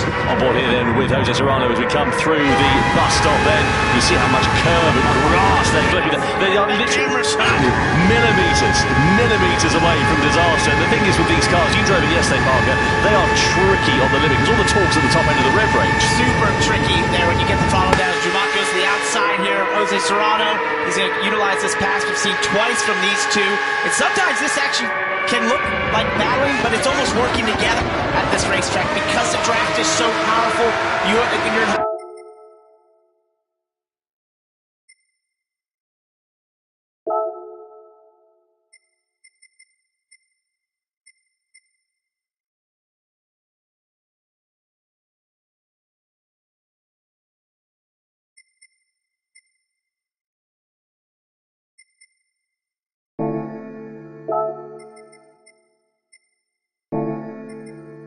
Jose Serrano's position there, you let Dumont do that, then you'll get the toe the next time around through the banking and vice versa.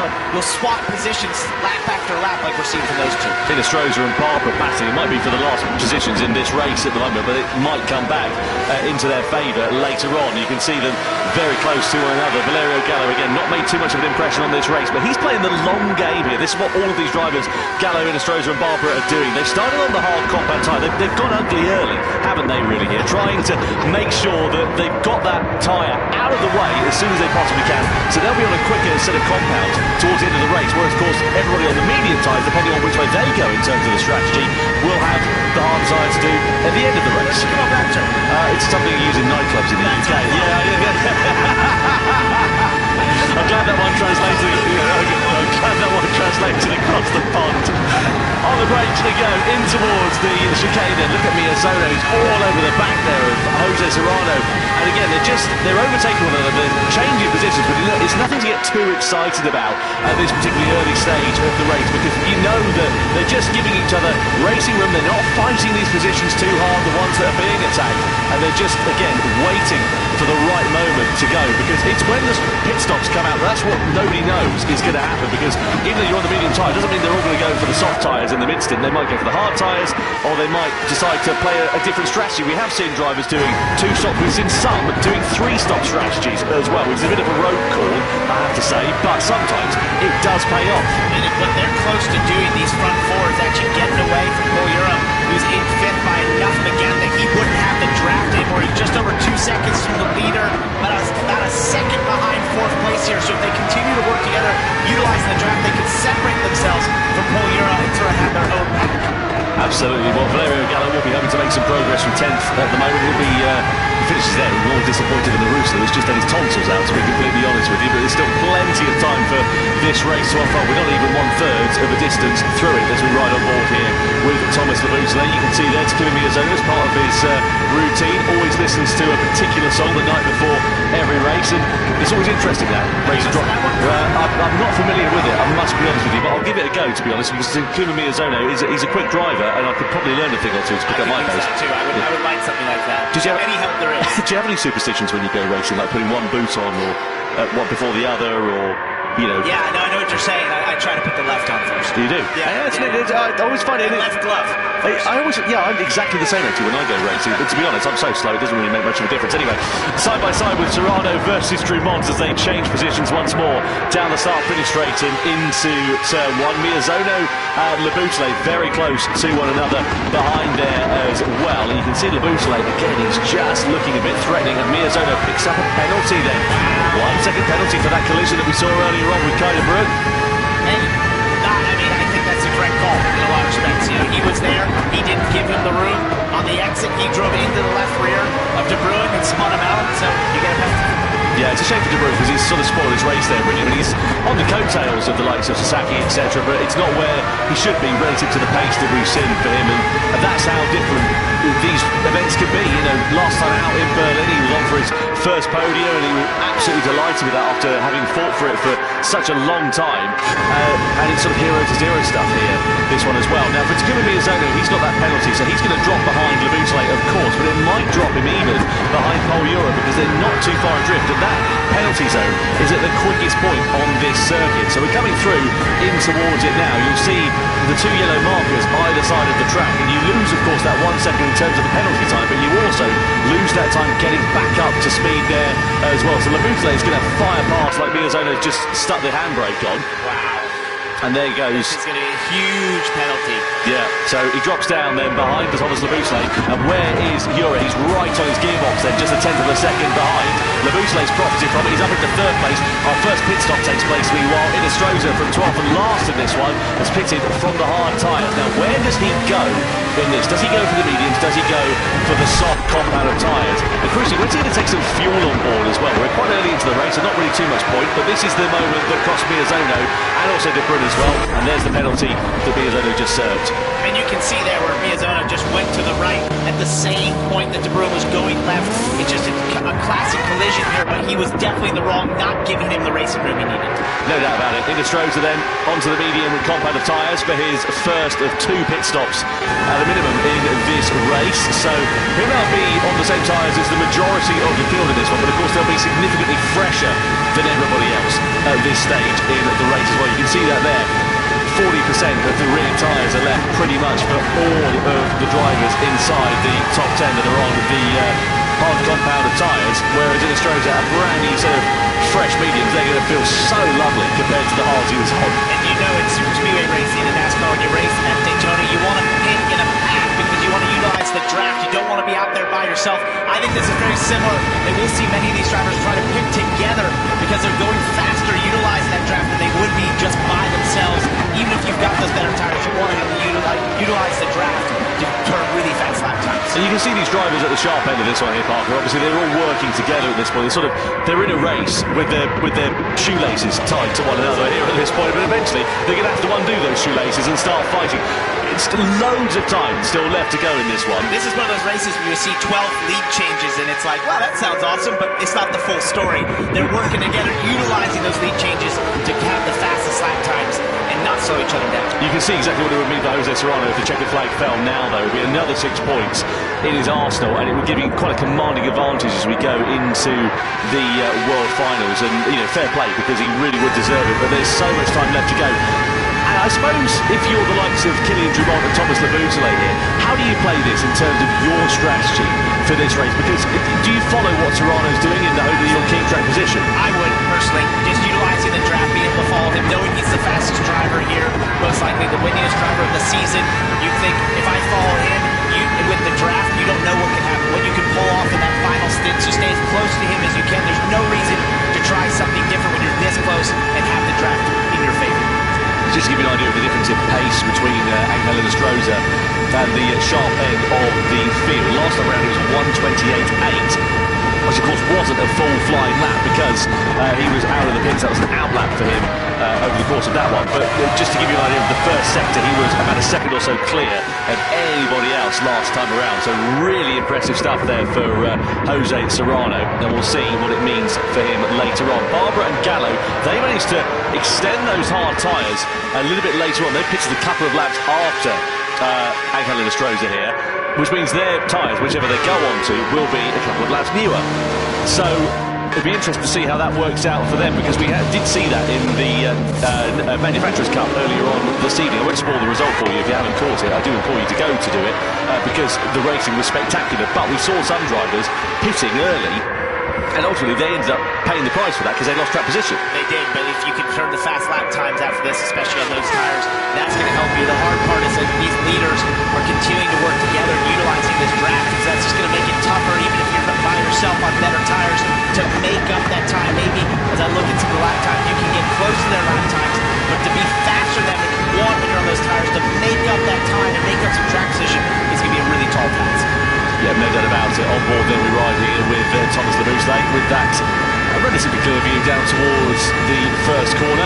Drumont and Serrano, and again just keeping him honest at this race. Sasaki's picked up a penalty here. You can see that with the flashing red dot next to his name. Not quite sure what that is all about, but something to keep an eye on there for him, presumably because we didn't see anything come up, and he'll be down to track limits. But he clearly in the pit lane at the end of this one. So he's the first of the medium shop runners, the drivers who started this race on the medium tyres, I should say, that has pitted then. So let's see how he plays this in terms of that strategy. But you can now see it's gone from what was a 3-way fight up to a 4, now 5-way fight, because Miyazono and Yura are right in the picture here. Yeah, that penalty for Miyazono really pulled Yura back up into this front 4 cars, and now it's sort of a 5-car train and leads this race right now, because he was about 2 seconds back from the leader, a second back and forth, but when Miyazono got his penalty, he was able to utilize the draft with Miyazono to get back to this front pack, and now it's expanded to 5 cars in this lead pack. Yeah, let's see how these drivers are going to play this one. And as you said, you would imagine it'd be a case of follow the leader, whoever blinks first from I would this. think, but Yeah. I haven't been right very often. Hey, well, I'm almost never right, to be completely honest with you. Down and towards the braking zone we go of that chicane, threading the eye of a needle through there. So Sasaki went from the mediums to the hards then.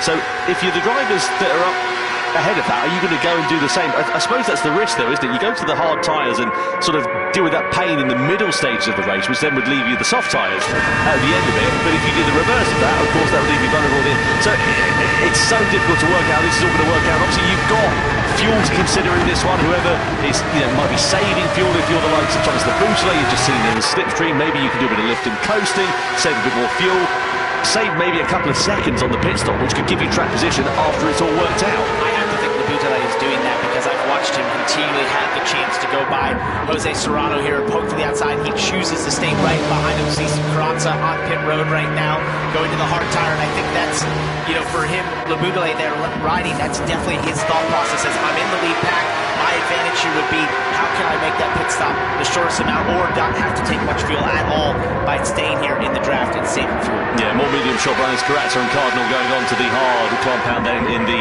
middle stint of this race. And you can see the drivers at the sharp end of this one, their rear tyres are now looking pretty second-hand, so you'd imagine it's got to be this time around that they're going to be coming into the box. Let's see who decides to dart in. We're coming towards the chicane. for the 13th time of asking.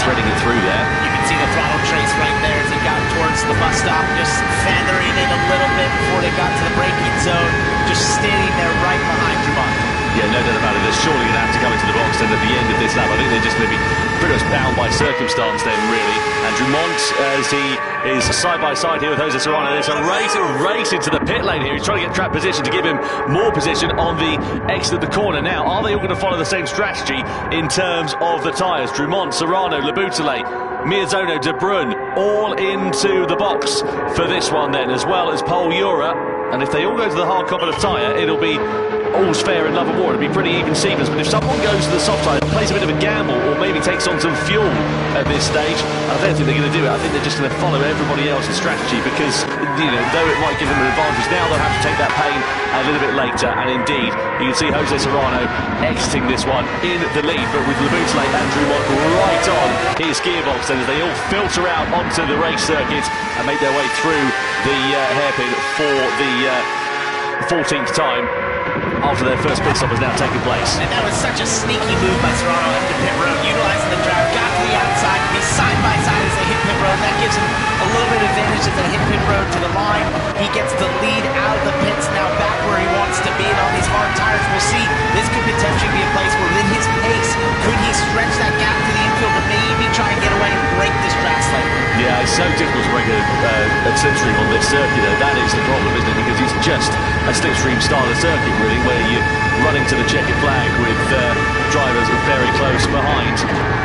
So plenty of time for this one to play out, and well, Jose Serrano there, just 0.3 of a second the advantage he now has over Thomas Laboutelet, who's ascended himself up into second position after starting this one in 6th place. Samuel Cardinal has also made some good progress in this one. He's into P7 as well, in front of Guy Barbara and Valerio Gallo. In the Strozas where he started, if you remember, he was the first driver to pit in this race. He went from the hard tyres onto the mediums, which is a good strategy in terms of giving him a bit of clean air, a bit of track position, but it might come to pay him in the backside a bit later on, as we see Guy Barbara with Valerio Gallo side by side into the braking zone. Barbara with the advantage then, and with track position now, and into 7th place. Gallo and Cardinal slot in behind. That was a really great move there by Gallo to the outside. He knew he cleared Cardinal on the inside, but stayed there with Guy Barbara on the inside, down to turn 1. Couldn't quite make it work as you just don't have the grip on the outside. But with these medium tires, he's showing some great pace as he tries to move forward from the back of the pack in this race. Yeah, through into that right-hander as we ride on board here with Valerio Gallo. You can see the steely face of concentration for the 2021 Nations Cup World Champion. The results have not been particularly forthcoming over the course of this evening here in Los Angeles, but he does still sit second in the championship as it stands for now, just 3 points adrift of Jose Serrano. As you look at the fact there for Guy Barbara at the bottom left-hand side of your screen, he's currently in P7, the leading medium shot runner in this race. Just to remind you, Barbara, Gallo and Ines Stroza all, of course, started this one on the hard tyres. They're now on the medium tyres in the middle stints. Guy Barbara started driving Gran Turismo at 7 years old. I think I was the same. Yeah, yeah. It was just not this great. It would have been Gran Turismo 3. Yeah, it's so interesting how everyone's got a story when it comes down to Gran Turismo. You know, talking to some of the audience here in LA, everyone's, of course, had some experience with the Gran Turismo Championships. Laboutelet now gets a bootful of Jose Serrano into the back of him there through turn 1. That's left Drummond with the inside line and a possibility to try and attack as they go side by side into the...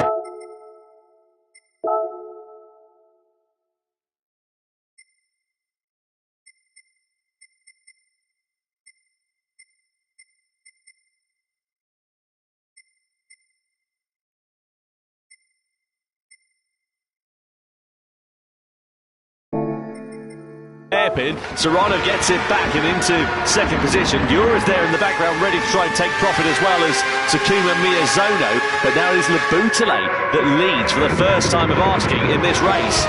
You can tell as we get past halfway here, things getting slightly more aggressive at this time. Right there, that move down into turn 1, Serrano getting the back of Laboutelet. Drummond trying to get to the inside. He tried a defensive move to hold him off as these 5 cars have condensed back together here. And I think for Serrano, he thought maybe if he could get to the lead, harder tires, maybe they'd race out the pits a little bit, could get a bit of a gap, but absolutely not the case. He's now firmly in this pack. I'd say it's a bit of a shame that these leading runners did not go for an alternate strategy. I'd love to have seen somebody just bolt always have soft tyres on it in the middle stick for it, and just see if it works out. I suppose there's a lot to lose in those circumstances. You know, you track position at Drummond over the curve and lost time, and that sends Euro into the back of him there as well. He subsequently loses a place to Takuma Miyazono. That was really sketchy, very close to losing it. This car is so finicky, it's such on a knife edge at times. It's very reactive, but if you get those big sides, they're hard to hold on to. Drummond did a great job through the Le Mans chicane, holding on to that car, but loses a ton of time. Yeah, really well done there for Kylian Drummond, but as you say, a shame there for him.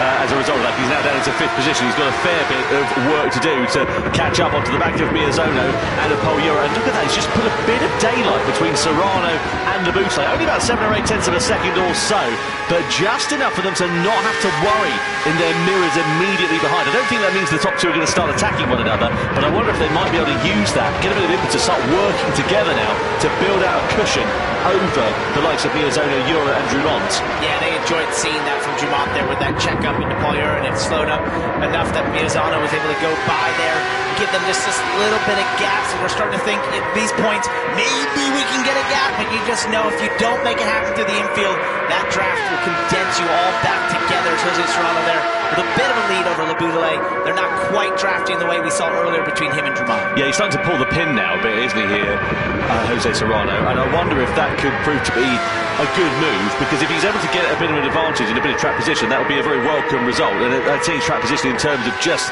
again, not having to worry about the immediacy of what's going on behind you in your mirrors. But I suppose the converse of that is if you start beginning to push, it means you're going to start needing to save fuel. And of course, he's going to be expending more fuel because he hasn't got the slipstream like all of the other drivers stuck in that train behind. Karatz just picked up a penalty, by the way. I think he's just served that one, and presumably that must have been for track limits because we didn't see anything come up on the screen.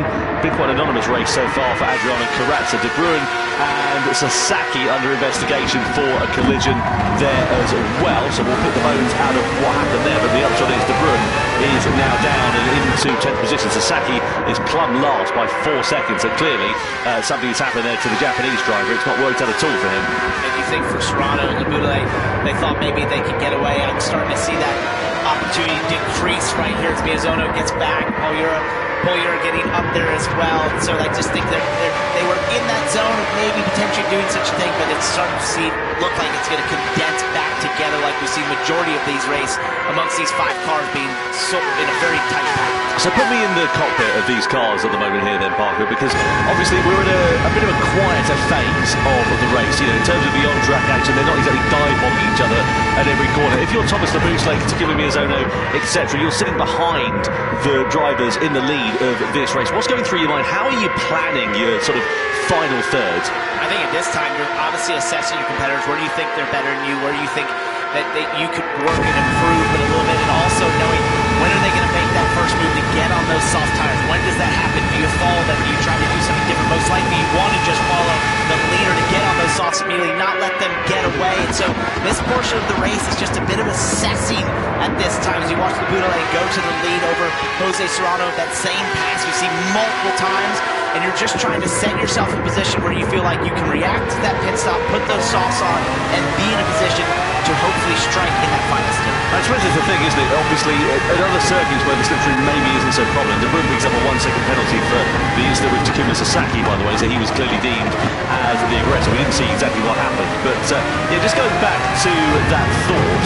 So I suppose if you're the likes of, you know, Kylian Drummond, for example, you're at the back of this train at the moment. I mean, if you try to do the undercut and stick a set of soft tyres on before everybody else, sure, it might give you a bit of track position. Maybe you come out in clean air during your pit stop, and it gives you that track position to be able to take advantage when everybody else makes their pit stop. But the problem is, it'll leave you so vulnerable at the end of the race because the slipstream is so powerful at this circuit. It's just not worth that gamble. Yeah, the only way to avoid the slipstream or to try and combat it is just to be really good to the infield, right? And that's just typical of Daytona Road Course. No matter what you're racing, that's always the case.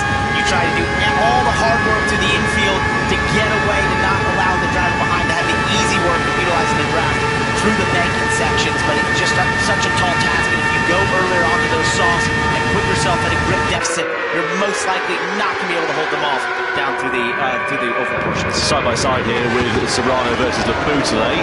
Labutale was leading across the line. Serrano now back in front by the time we get down in towards T1. Look at Valerio Gallo, who's making a great ascension through the field. He's closed the deficit down to these hard shot runners and is really making hay while the sun shines. It's exactly what he needs to do, because those medium tyres are going to start to come towards the end of their useful shelf life a bit sooner than these hard tyres, and he's got, of course, a pace advantage of about 0.6, 0.7 of a second or so, and he's really taking profit of it here.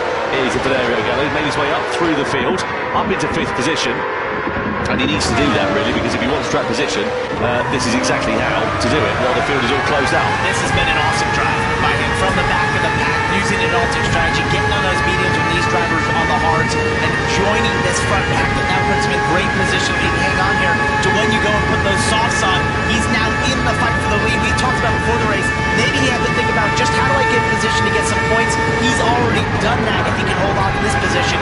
Now it's about being a part of the conversation for the win, because you're just a couple cars behind, and we've seen how quickly people go from being the leader or second place to third to fourth and vice versa. Yeah, and also as well, they've done the hard tyres, haven't they? Valerio Gallo, Eccles Rose and Guy Barbara. So they've already gotten that phase of the race out of the way. So if he can get track position, there is a battle de facto for the race win, essentially, because he'll be on the same compound of tyres at the end of this one. The disadvantage maybe if he's expended a bit more fuel. Look at this, it's now kicking off. Miyazono lunging to the inside. Serrano and Ura.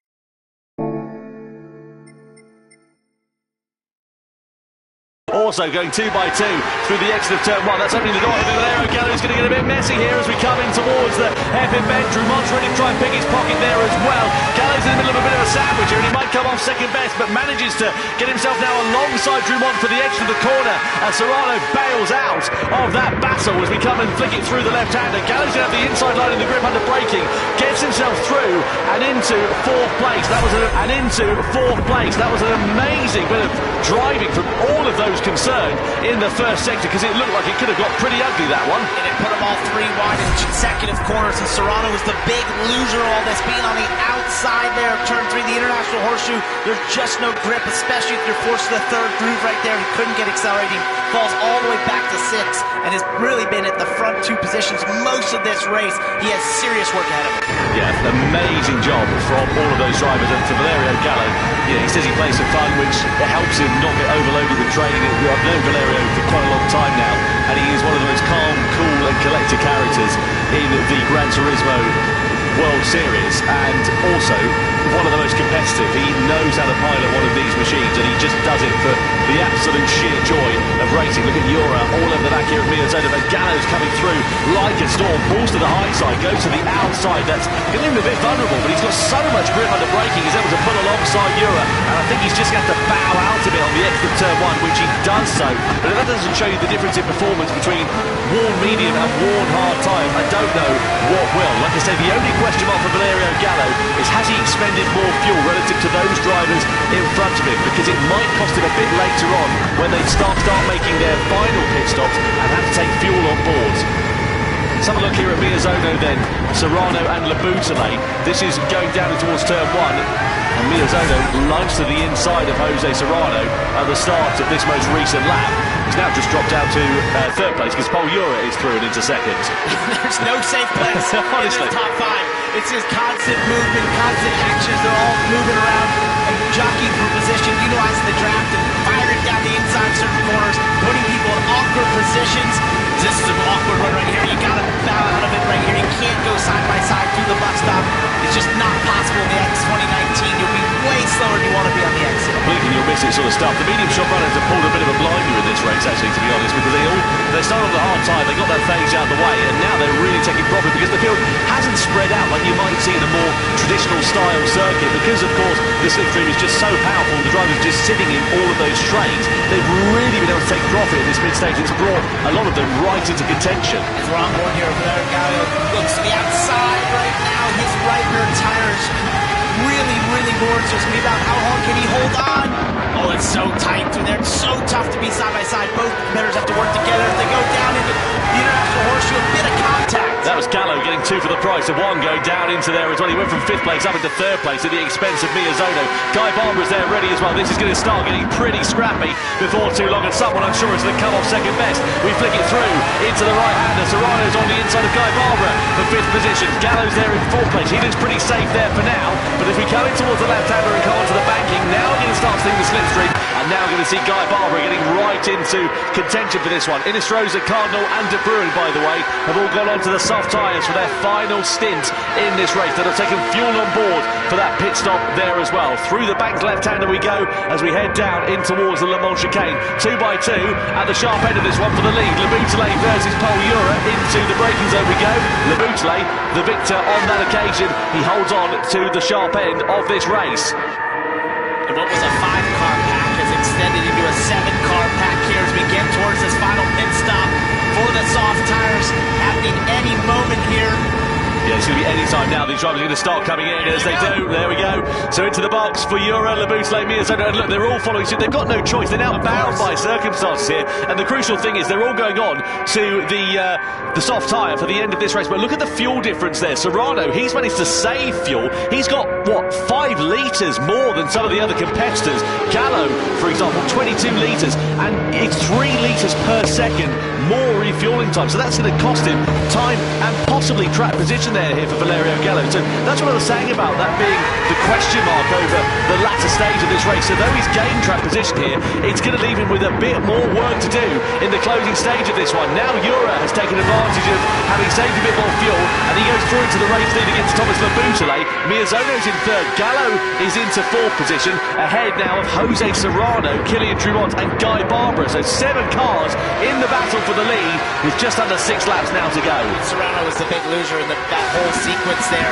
Through the end of that last stint, he just lost that track position through the altercation down to turn 1, and now fighting for 5th here on the inside. Back onto the banking through turn 6. He holds on to that over Guy Barbara, but he's got some serious work to do to get back to the pointy end of this field.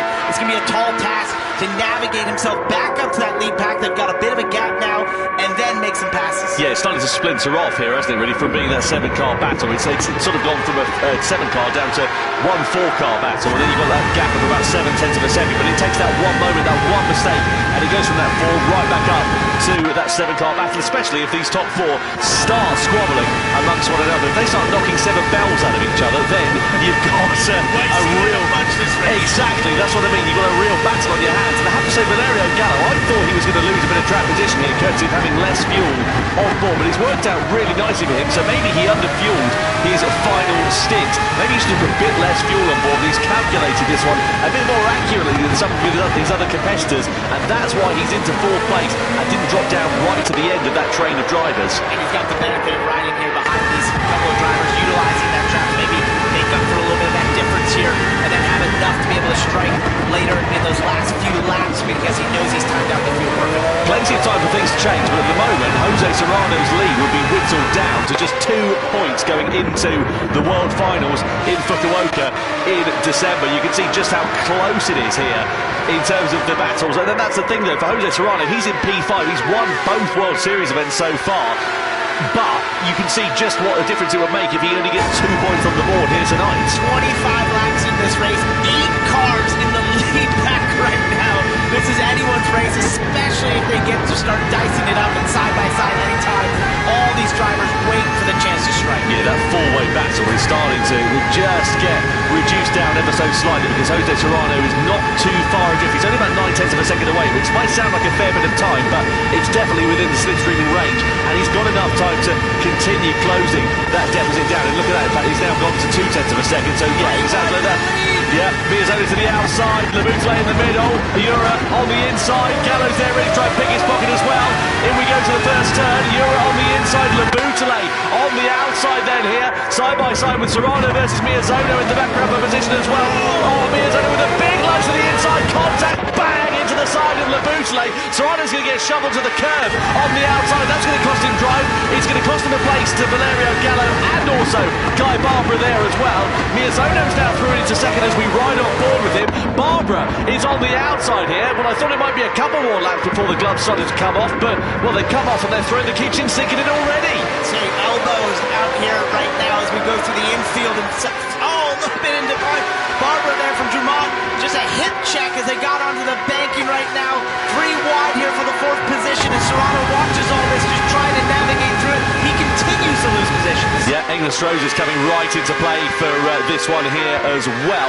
Guy Barber is about 0.8 of a second off the back of these 7 drivers that are all fighting for the race lead. I say 7 drivers because Kilian Drumont has dropped back a little bit off of the top 3. It's about 1.3 seconds or so. So the sharp end of this one, Ura, he's trying to check out of this one here. Loved what he saw behind him with all that jockey position in 2 wide. It allowed him to gap out by 1.2 seconds. That's still in the draft range, but Lubunere and Miyazono have to get to work here, drafting with each other to get back to Europe. Yeah, 3 to go then here as we come in towards the left-hander of turn 1. They've got to be sensible and smart about this one if they want to challenge for victory, and it would be a huge dent in the title challenge for Jose Serrano. I remind you, he had won both World Series events in London and Berlin and has a 3-point advantage. That will be whittled down to 2 points as we go into the World Final. So it's going to be a very tense time for Jose Serrano, I would imagine, in the cockpit of that car if he finishes in P5.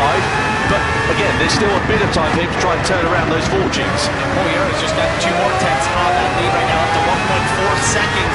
That's the biggest lead we've seen in this race yet, with just a couple laps to go. 1.5 now as they get onto the banking. He's doing exactly what we talked about, what we thought Jose Serrano was trying to do earlier, had the chance to do, and that is jet away from the field, get away from that traffic, and see if you can get to where they can't even get to. Up to nearly 320 kilometres now, over 320 kilometres an hour as we come in towards that chicane then. Lamutale and Miyazono need to do everything they can to close the deficit down, because Miyazono and Miyazono rather, beg your pardon, and Lamutale can see their chances of victory slipping through their fingers, because Ura is driving like he's left the gas on at the moment. He's trying to avoid the draft, he's trying to break the draft by weaving a little bit through the section there on the straightaway. It looks odd, but that's exactly what he's attempting to do. Yeah, coming down towards turn 1 then. So through to that left-hander we go, and it's ebbed and flowed so much for this race, hasn't it? Valerio Gallo was a little bit loose there in the first corner. That might leave him vulnerable to attack from Angelina Stroza. So Gallo's challenge for victory looks to have faltered somewhat in the closing stages, as it now has ebbed and flowed just a little bit more, and from what was a 7, nearly 8-car scrap a couple of laps ago, it's now reduced down to one driver who's got a lead of about a second or so. Then you've got Miyazono and Laboutle involved in their own scrap with one another, and you wonder again whether fuel might be coming into it. I mentioned about Valerio Gallo maybe under fueling a bit. Look at that, he's got 9 litres relative to some other drivers in front of him who've got 13, 14 litres, so they might be able to push that bit harder in the closing stages of this race. Yeah, he didn't want all that tossing about that we had there, where they're running into each other and messing around. It really broke up the draft for him and put him in a position where he had to be not able to utilize the draft to stay up there track position wise, and so he's fallen back to 6 and just hadn't quite worked out. Yeah, Paul Ura's played an absolute blinder in this race though. Can he hold it though to the end is the crucial question. Look at the run that Laboutle got on the exit there of the Le Mans chicane. He's going for the high line on the outside. It's a longer route around that corner, but he gets it back into the slipstream quite nicely there. Miyazono, as you said, trying to break that toe, I'm sure, before too long. Laboutle goes for the outside line as they go 2 by 2 across it. 2 to go at the end of this one here. Laboutle with the outside line for second. Miyazono on the inside, down in towards turn 1. Miyazono will have track position, but when you have to hold it, Laboutle is going to get hung out to dry on the outside here. And again, just 1 corner of battling, and look who's there in the background. Jose Serrano and Kilian Drumont. They are right away ready to start nipping at his heels for those podium places. They're saying, we're back, we're here, we can see you. If you get side by side again, we're ready to strike. And I thought Laboutle was trying to use the draft there to help Miyazono get back towards Paul Ura, but he just didn't have the chance. It didn't work out. The timing was awkward there down the straightaway, and they actually lost a bit of time. Yeah, so through on towards the banking we go once more. Here is Jose Serrano, the man who has dominated the GT World Series and the Nations Cup. You can see his compatriot at the sharp end of this race, just a second or so down the road, and you wonder whether the chance of victory has slipped through Jose Serrano's fingers here this evening in Los Angeles, because he's sitting P4. Anything can happen, but it's a tall order to be able to close that deficit down on a circuit as tricky and as reliant on the slipstream as this one, especially with the other drivers in front also having the advantage of that slipstream. So we come round the final corner, we come across the timing line, ready to start the final lap of racing in the Nations Cup. It's Ura, Miyazono, Laboutle, Serrano, Drumont, all separated by a very small margin in this battle for victory here at Daytona. Who will be claiming the checkered flag? And they just cut a half second out of that lead for Euro right now. They're going to be right on his heels. They get back to the banking if they can stay right here. Labutale into Miyazano. Oh my goodness! Miyazano gets spun round. Labutale is hit into the side there as well by Kylian Dumont on the exit of the corner, so the Frenchman's race has really come undone, and you would imagine there's going to be a penalty coming the way of Thomas Labutale. It's opened the door though for Dumont. His compatriot walks straight through on the inside, and Miyazano, the big loser in all of that, is he's dropped down into 5th place and is somewhat spread the field out in this battle for the victory then here. Ura's gap is now up to over a second, with his compatriot Jose Serrano just a second or so down the road. Can Serrano invent something in the final sector of this race to challenge against Paul Ura's lead? It's going to happen all down here at the Le Mans chicane. It's all about how you get through here. If it's clean and up to snuff, he'll be just fine here, just under a second lead, but still, even with that 8/10, 7/10, he should be fine. Labutale with a 3-second penalty. That's his race done, and any chance of points going completely out of the window here tonight. What a shame there for Labutale, an even bigger shame though for Takuma Miyazano, who lost out on a chance of challenging for that win. No such bother though for Paul Ura. He comes across the timing line to take a commanding victory. Paul Ura wins World Series 3 in the Nations Cup here in Los Angeles ahead of Jose Serrano. It's a Spanish 1-2 in LA ahead of Kylian Dumont, who completes the podium. What an absolutely phenomenal drive, and Jose Serrano extends his lead in the championship. If you remember, in the mid-stage of that race, we were talking about Jose Serrano in 5th place, possibly seeing his championship lead.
Here in Berlin for Gran Turismo World Series 2. How is this one going to play out, and how are the championship tables going to reflect the results as we head further into the World Series of this season? Well, Kylian Dumont continues the strong momentum for Subaru as they line up on pole position here today with Thomas Labutale and BMW alongside. Then it's Porsche. Disappointment in London. They bounce back to start P3 ahead of Mikolaj Sejak in 4th position, the Polish driver who makes his debut for Nissan. Then it's Paul Ura for Mazda, P5.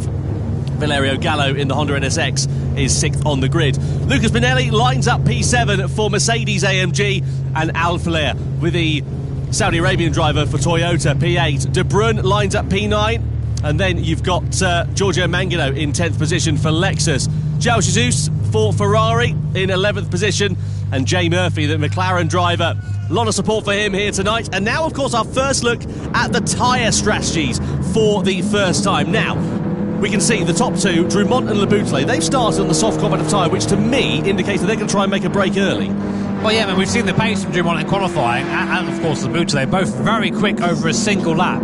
Last thing they want to do is ruin the ability to run that pace by running in a pack. So, yeah, go for soft tyre. I'm surprised to see Sejak there running the hard tyre in P4. So he will be basically in the way of all the medium runners behind.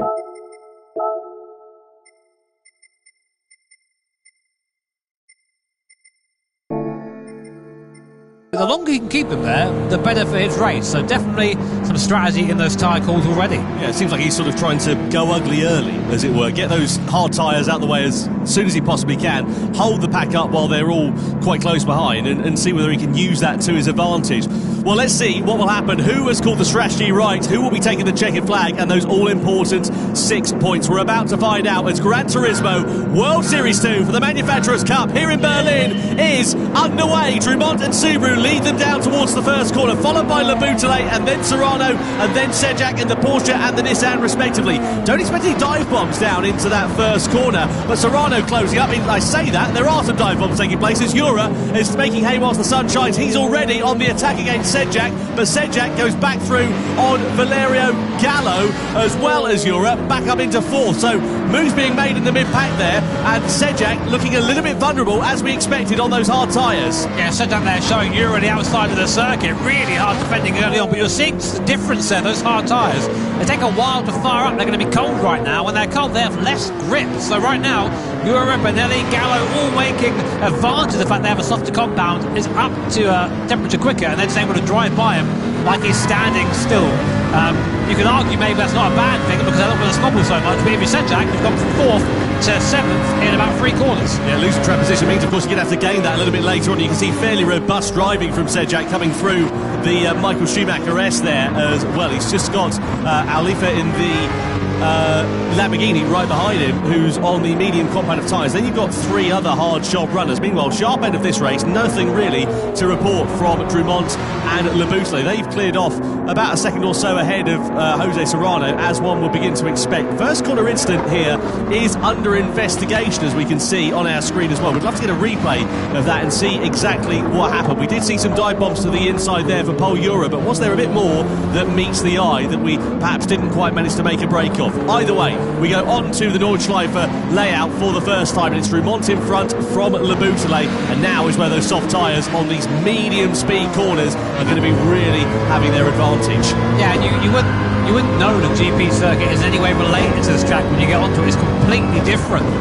You go from long runoffs to barriers being far away, gravel traps, to basically if you make a mistake, you are in that barrier. Lots of curbs here, you have to memorise which ones you can, which ones you can't touch. It's a unique challenge just to get round here on your own, let alone when you're sharing the circuit with 11 other maniacs. So a lot of fun there. But speaking of maniacs, it's Valerio Gallo in the NSX.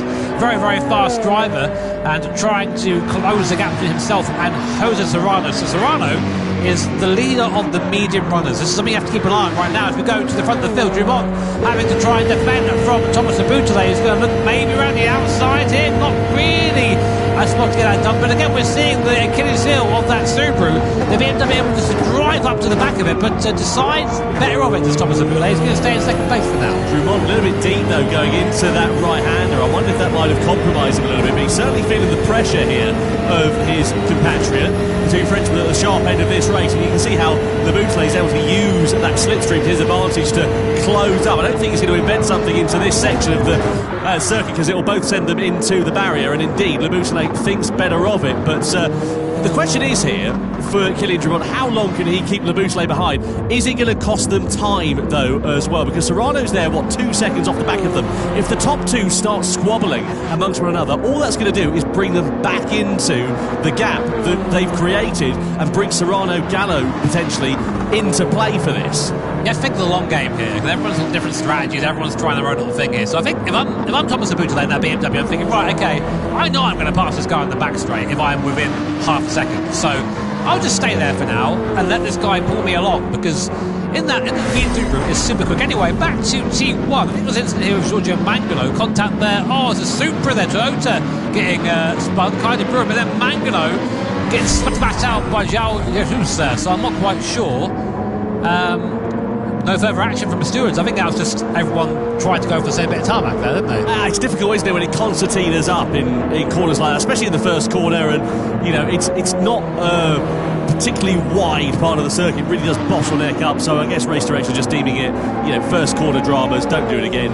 As long as that doesn't happen any further times, then it should be all right. So let's look at the drivers here who are on the hard compounds of tyres, the likes of Sejak, Jesus, De Bruyne, and Murphy. how are they going to play this one? Because, of course, they're hemorrhaging time at the moment. They're sort of taking the pain early on, but in theory, the race will come back to them in the latter stages, depending on what strategies they go for. You can see that brought up on our screen at the moment. You can get 2 laps out of the soft tyres if you're particularly careful. But if you're the likes of Leboutelet and Drumont, I mean, look, they've cleared off 3 seconds at the sharp end of this one. They're not hanging about here. They're not saving their tyres, are they? Yeah, but look at this as well. The difference here in speed up the hill. Just in that draft, I'm surprised Leboutelet went for 6th gear there. Maybe just to save that little bit of fuel. Fuel is also a concern around here, by the way. You have to make sure you're fueled up the right amount to get to the end. It sounds simple, but it's hard to do in practice when you're there driving these things around the ring. But yeah, as you say, Tom, like, it's just trying to make sure you don't fall too far back at this point. And it just, I get the impression that Leboutelet is just kind of biding his time.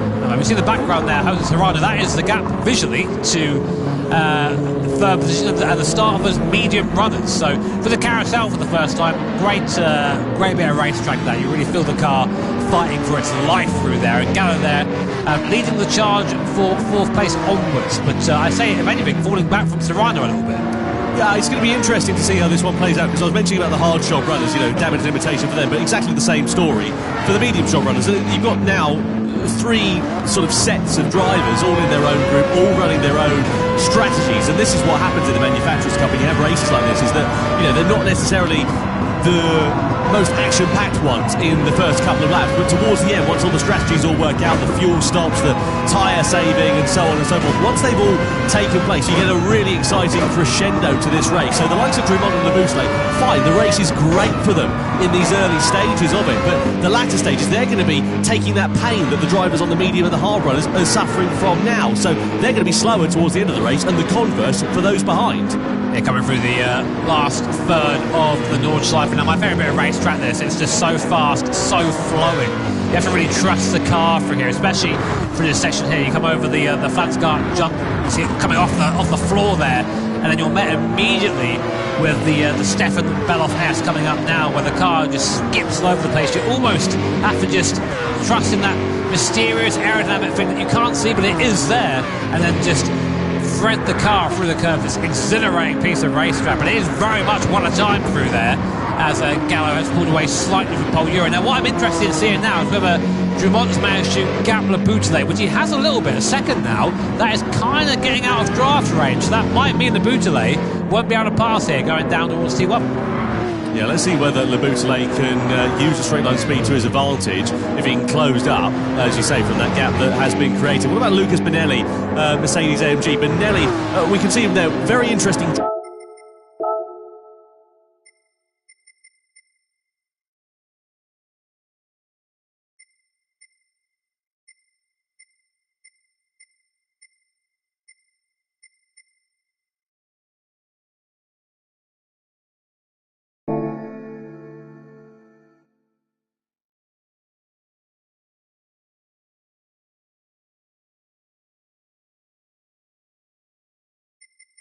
Driving position that he has. He sort of sits quite close to the wheel, almost on it really, whereas you look at Paul Ura, much more relaxed in terms of his arm positioning there. And now Benelli has got the bit between his teeth because he's got the slipstream and he's got the straight line speed to take advantage of Paul Ura as we come down the Döttinger Höhe. Side by side we go between the Mazda and the Mercedes. It's going to be nice and easy for the Mercedes to go through.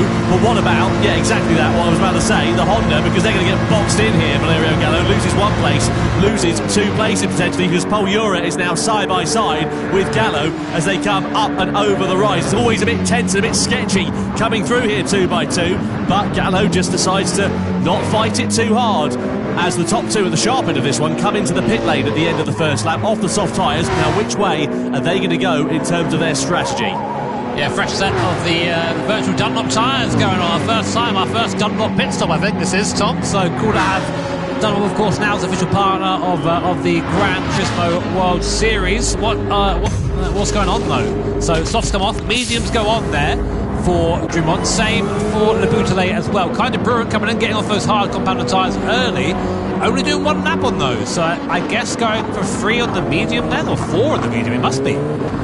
It's going to be an interesting one to see how that works out. You know, medium tyres, they're okay, but, you know, in terms of their longevity, certainly not as good as the hard tyres. The converse is the hard tyres are a few seconds a lap slower than the medium, so I guess he's just trying to take the pain for that and get off it. You can see there he's a full-time automotive engineering student, is Kai de Brunt, so he's well versed in sort of adapting to changes on the fly.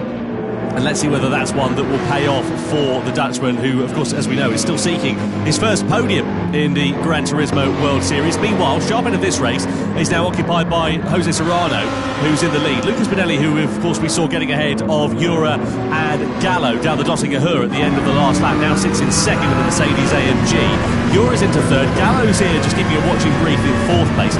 It's interesting as well, looking at the likes of Drumont and Le Boutelet, because they went from the soft to the medium tyres. I mean, Le Boutelet, he has to follow what Drumont's doing if he doesn't want to lose track position. That's the problem with being second on the road. You've kind of got to follow the strategy and then work it out later on. Yeah, I mean, that's not always a bad thing, though, because I think if the positions were reversed, you'd just see the same sort of thing. You would see Le Boutelet leading from Drumont. It would just be a waiting game. Sometimes it is that. I mean, it's a high-speed game of chess. I say that a lot in these broadcasts, because it is. These guys are at the level now where strategy often decides the race. The actual driving performance is so close, so we'll keep an eye on those and keep you informed. Benelli's struggling there for the first part of the Hutzenbach complex, just trying to get the car turned in. Of course, that AMG front engine, so prone to sometimes a little bit of understeer. Looks like it's really struggling with the front end through there, but able to keep the pace for now. Meanwhile, looking down the field, Sejak on the hard compounded tyre is ahead of Giorgio Mangano, who started on the medium, so Sejak having a very good race at the moment, despite starting on that slower tyre. Yeah, we know that Mangano, of course, was caught in some bother, don't we, down at that first corner, which kind of started the Lexus drivers' race off on the back foot. They've, bear in mind, they're reigning champions. Lexus have had a dog's day so far of 2025. It's not been brilliant. Pointless in London and now down in 7th place for this. They'll be really hoping for fortune to favour them in the second half of this race, and also in the second half of the Gran Turismo World Series for 2025 as well. Benelli a little bit wide there, just going through that right-hander. Might allow Jura and Gallo to close up just a touch. It's, again, very much one at a time through this part of the lap, but you wonder whether Benelli's just starting to push a little bit harder, maybe just making a couple of mistakes and allowing a bit of a sniff of an opportunity here for Jura and Gallo possibly to see where Benelli is a little bit weaker, maybe on the exits of the corners or the entries to the corners, wherever it may be, and use that to their advantage to try and create an overtaking opportunity.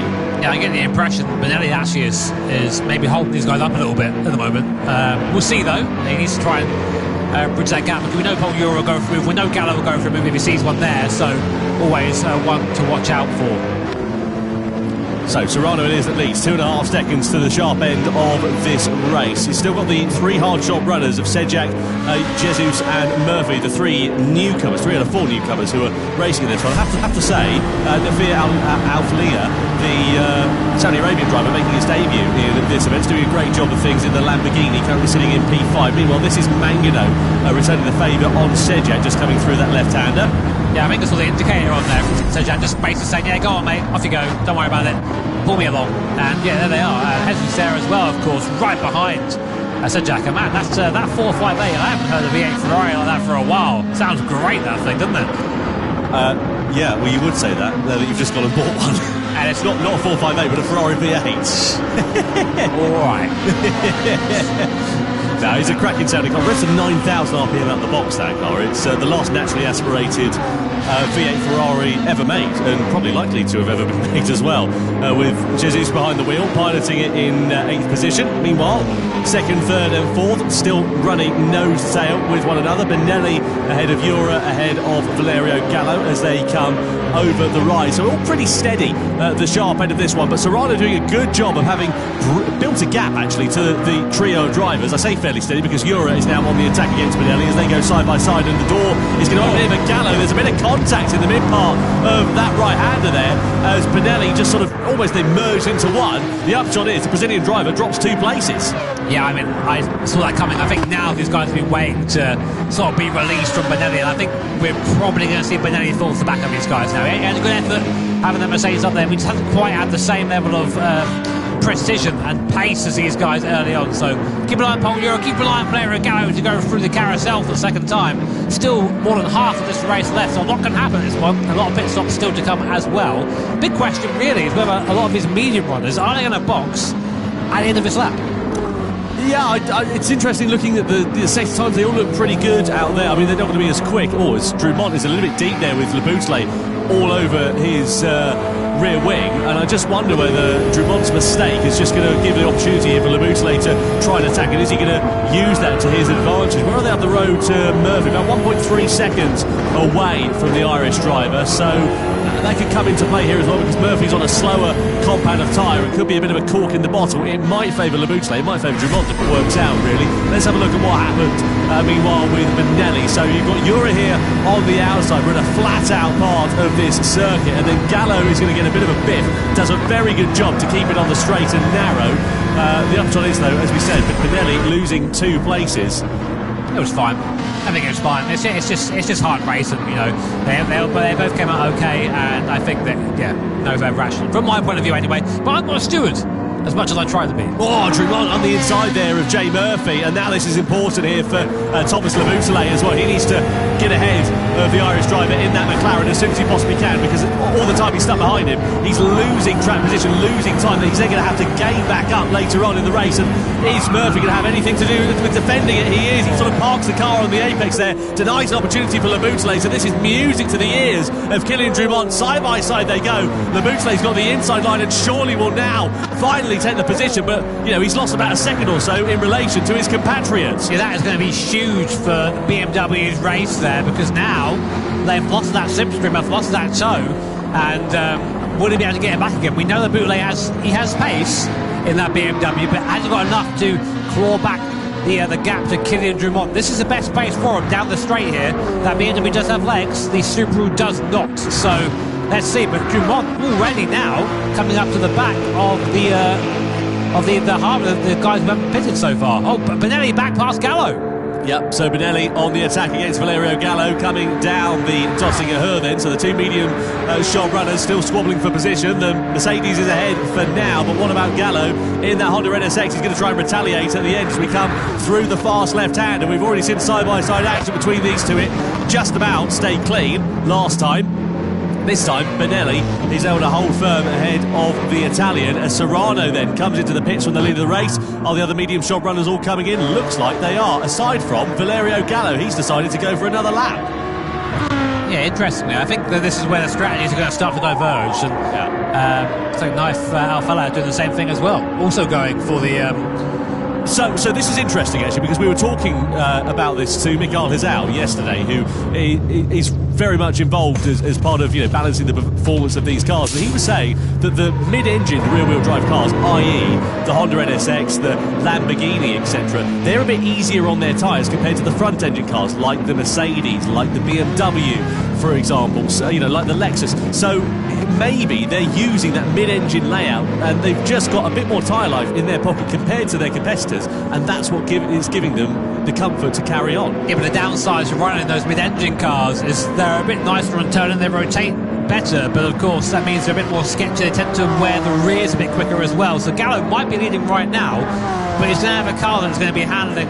It's going to be pretty tricky getting this thing around at pace on on these worn medium tyres. But Gallo, we know, he's a very quick, very capable driver, our 2021 Nations Cup champion, of course. But as you say, yet to taste success in the Manufacturers' Cup. Be interesting to see a comparison in the lap times here as well between the likes of Gallo and then Kylian Drumont, because they're both on the medium compound of tyres. Of course, Gallo's been on those from the start. Drumont has changed from the softs onto the medium, so they're both worn tyres, but Drumont's are in a far better condition compared to Valerio Gallo. Where were we last time around? So Gallo was an 8:09, but of course we saw Drumont pitting last time around as well. So we'll keep an eye on the different sector times. At the moment, Gallo is looking pretty handy at the sharp end of this one. So let's see how he can work this one out, and also what the likes of Drumont and Laboutelet can do. But the gap between Drumont and Laboutelet, we saw it increasing courtesy of Jay Murphy sort of interjecting between the two. It's now up to 1.6 seconds, so out of slipstreaming range. Importantly, Gallo has got something that not really anyone else has right now, which is a nice big clear circuit in front of him. So right now he's just driving into that gap and trying to make as much of a gap as possible. Yeah, I was talking about Mick Arthur's a few moments ago. This is Fly Magic. He's come and joined us in the commentary box. Mick, great to have you here. How are you? Hey, good, and you guys? Very good. All the better for having you here. This is going to be, I think, the thinking driver's race, this one, isn't it? There's a lot of different strategies going on in terms of tyres and in terms of fuel. How do you see this one working out? Who, in your opinion, having watched it from the sidelines at the moment, is in a prime position? So, like, you already talked about the tyre wear before, like the different strategies, while some of the other drivers already went into the pits at the end of lap 2. Personally, when I saw that, I was already quite surprised to see them coming in so early. Because normally you would try to use the softer tire compound as long and as much as possible. So I'm kind of scared of their second lap on the soft tire compound. So you might see some drama towards the end of the race. So this is for the drivers that pit on the medium tyres at the moment. They're going to do 2 laps on the hard. Let's have a look here. This is what cost Laboutelet ultimately against Jay Murphy. Murphy doing his own race, entitled to be in that position, but Laboutelet, of course, has now hemorrhaged time to Drew on, and that's a big gap that he's now going to make up. Yeah, but I think in those moments, like, if you're Jay Murphy, you know you're going to get passed by that guy. There's no point fighting, and you both cost each other time at that point. So I mean, as you say, definitely his own race, but he just cost himself time in the end. But I mean, Mick, of course, you've driven here tons of times. Virtually, you know these cars inside out. What would you say is the key factor to getting around here quickly and in one piece? I mean, all these different guys and different machinery as well. So I think the biggest factor for this track is confidence. If you don't have the confidence to use the curves or like to know your car well around the circuit, then you're automatically going to end up losing a lot of time here. And we are already talking about the longest circuit in the world. So obviously there are a few cars on the track which are like easy to drive compared to a few other cars here, such as the Honda and the Ferrari, in my opinion, are a bit harder to drive than some of the other FR cars out there. But nevertheless, we are talking about the best drivers here in the world, and usually I also expect them to have like a lot of confidence in their own car. So we have Kevin Drummond now in the Subaru going on the inside of Giorgio Mango, just lets him through there. As you said before, just make sure to lose as little time as possible. And with Valerio Gallo, he's gone for that third lap on the medium tyres. They're pretty worn right now. That car's mid-engine. What can he be expecting handling-wise now for the second half of this lap? I think he should be still fine towards the end of the lap, because I expect him to do either 1 lap on the hard tire and then to finish off the race on 2 laps on softs, because normally the lighter your car is, it's also going to be more gentle on your tires, and I think that's the objective of Valerio here. Well, we're talking about the difference between the medium tyres and who's on worn tyres and who's on less worn tyres. Drummond, of course, changed over from the softs at the start of this one over to the medium tyres. He's now, of course, driving like he's left the gas on here, really, isn't he? Because he's up into third place ahead of Giorgio Mangano. And again, that gap between himself and Thomas Laboutelet, I mean, it's not really increased. It's still about 1.5 seconds, relatively speaking. But, it's pretty stable between those two at the moment. So be keen to see how quickly Laboutelet is going to be able to dispose of Mangano here. Because, again, this could cost him time. And ultimately, it's going to mean that he's going to have to try and make that time up later on in the race. Yeah, I'm also a bit scared to see Mangano, due to the tyre life of his medium tyres at the moment. It's going to hold up Thomas Laboutelet from the downhill section onwards. But maybe he can also try to overtake Mangano like Kilian did on Jay Murphy on the previous lap. If he's able to do that, then it's still anything open for the fight for the victory. Well, catching the wrong driver at the wrong time on this circuit, as you well know, is a difficult thing to have to contend with. How do you manage that frustration inside the cockpit when you know you've got a quicker car, you know you're going to be able to find your way through? How do you do it? Let me tell you, I'm glad there's not a mic in that cockpit, because you should hear me. I mean, you might have heard the Frank Stippler thing from a little while ago. Yeah. That's fantastic. Either that, or I am glued to the high beam button. The get out of the way, move. There you go. Yeah, through goes the Laboutelet there, getting it done. Again, I think Mangano, Giorgio's been around for a long time. He knows the score. He's not going to sit there on the racing line and cost them both time. Gets out of the way, does it in a way that costs him as little time as possible. But yeah, good for now. Interestingly, Gallo's gap at the front has gone up now to 7 seconds. It was 4.9 at the start of the lap, and of course he hasn't pitted yet as well. So Drummond and Gallo, the ones to watch right now, I think, as well as Laboutelet also has taken his pit stop. So, how's this one going to play out? Because, of course, Drummond and Leboutle, they're going to be on the hard tyres for the closing stages of this race, whereas the likes of Valerio Gallo, what did he started on the medium? He's on the medium, so he's going to run the softs and the hards. The drivers that have run the hards at the moment, you've got Serrano, Jura and Benelli, so they're sort of taking the pain now in this middle stint of the race, hoping that, of course, when they get into the latter stage of it, that they're going to be able to just, drive through and wait for the seats to part, essentially. That's true, but I think because of them using the medium tires for 2 laps only, I assume they want to use the soft tire compound for 2 laps as well. I'm just a little bit scared to see that the end of the second lap is going to be so, I don't want to say bad, but really, really slow for them, so that they can even see the finish line here. So.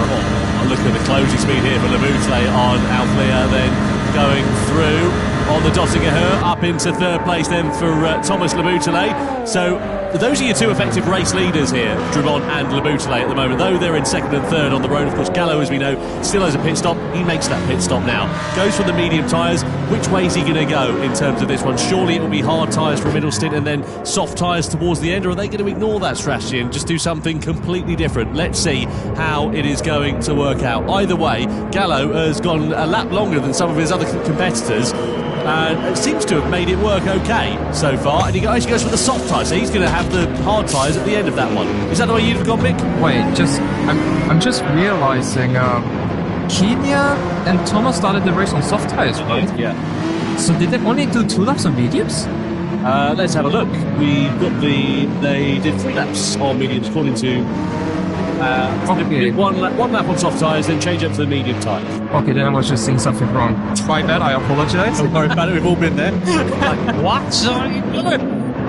I got scared for a second there, but... Well, so look, the upshot is now you've got Drummond and Leboutle. They're now on the hard tyres to the end of this race, aren't they? They're not going to be pitting again because it would be completely pointless, you would assume. Exactly, yeah. Right, because obviously the time you're going to lose, even if you went onto the soft tyres, it's not enough time that you would gain, essentially, even if you're on a quicker compound at the end of this one.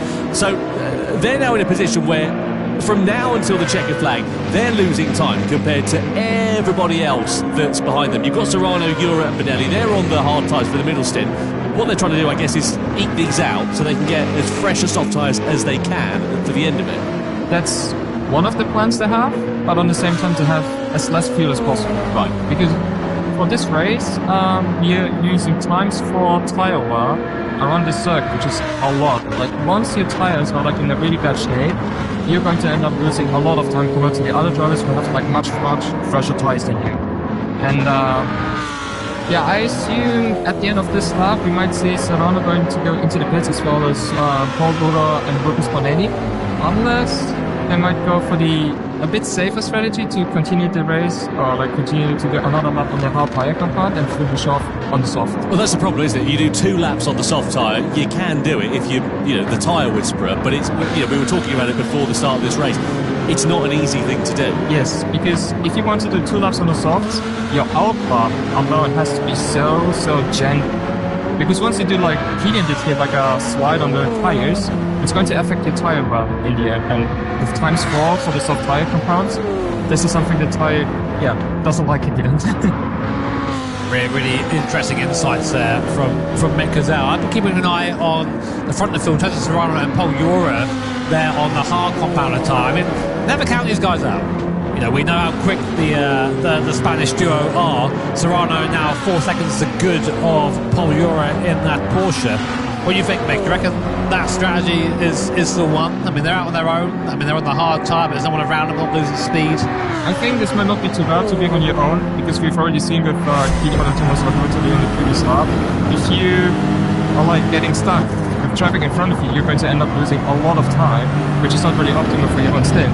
So if you're on your own, you can also dictate your own race, and let's see. I think the end of the race is going to be pretty exciting. Another look there of the pass of Leboutle on Mangano last lap. Back to lap 4, and we see that Leboutle has gone right back up to the rear spoiler of Kilian Drummond. That 1.5 second gap gone as well. There is a fuel to consider in this race as well, so he might put a little bit less in. Looking at he's got about the same fuel as Drummond right now. So very, very close. And that's really basically happened because Jay Murphy went onto on the medium compound tyre and overtook them both and then put them back together again. Yeah, it's interesting how it sort of caused this bottleneck effect now really here with Jay Murphy, again, being the cork in the bottle. We saw that with Laboutelet in the opening stages of this race, and he sort of ended up back in exactly the same position here with Alifa, Drumont and Laboutelet right on his rear wing, and let's see whether it's going to cost them time. I mean, Alifa here, again, he's not in a race with effectively what is the top two, and all the while they're stuck behind him. They're just hemorrhaging time corner by corner. They need to try and find their way through sooner rather than later. But even if you want to let the other drivers behind you through because they're like in their own race and a different strategy, doing it at this circuit is so difficult to do, which some of the other drivers are also underestimating in the end. Oh, look at that! Drumont getting aggressive, and Alifa into the wall! Side by side they go, that's going to cost Drumont. It might even open the door here for Laboutelet to find his way through. Amazingly, they all manage to exit the corner in exactly the same positions and indeed the same direction as they entered, but that was pretty aggressive and robust, and a little bit scrappy from Kylian Drumont there. Just as Mick was saying it there, he had to make the move. You have to just go for it sometimes, but it requires the other driver to let it happen. And right now there, Nathan Alifa did not allow that, but now putting indicator on after the damage is bad, I think. Alright, I'm sorry, I'll get out of the way. And for good measure, hip check on the way by. These guys are not hanging around, but more importantly, all that time they spent there behind the Lamborghini has meant they've all lost time to the field. So what was a strong start for both Drumont and Laboutelet might change now. Now if you're Laboutelet, do you go for the pass here? You've got the opportunity to do so.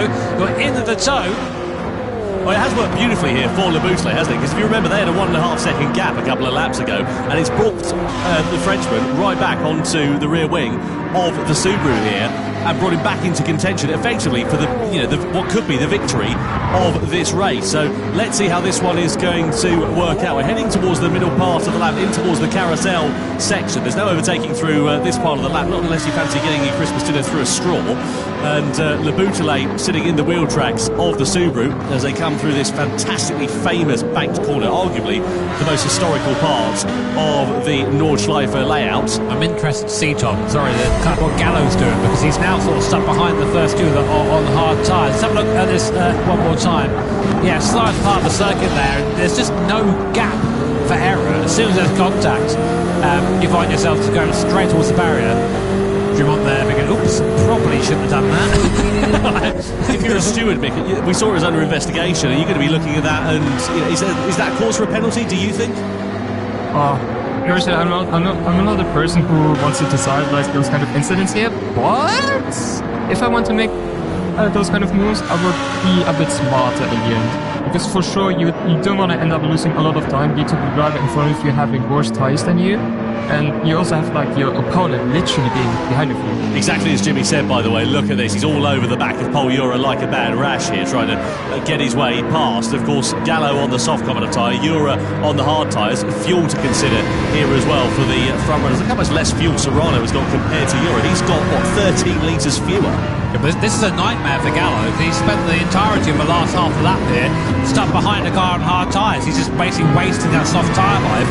I mean, maybe good for his landing. Maybe it's worth trying to do soft tyre to do that. So he can just sort of let the tyre rest a little bit. But I think it's not worth the time, surely. Yeah, I think it plays in the hands of Paul Ura in the end, because not only can he hold Valerio Gallo behind him, who's like on a soft tyre compound at the moment, but once he uses the soft tyre compound later on, he will have much fresher tyres than Valerio at that stage. Yeah, and also look at Lucas Benelli. He's keeping him right in play here behind in that Mercedes as well. And Benelli in this race still owns the soft compound of tyre as well. Now let's see what the slipstream is going to be like here for Valerio Gallo and for Lucas Benelli. Ura is surely going to be a sitting duck. Gallo pulls to his inside, and you would imagine you're going to see Lucas Benelli going through before too long. There he is, stayed right.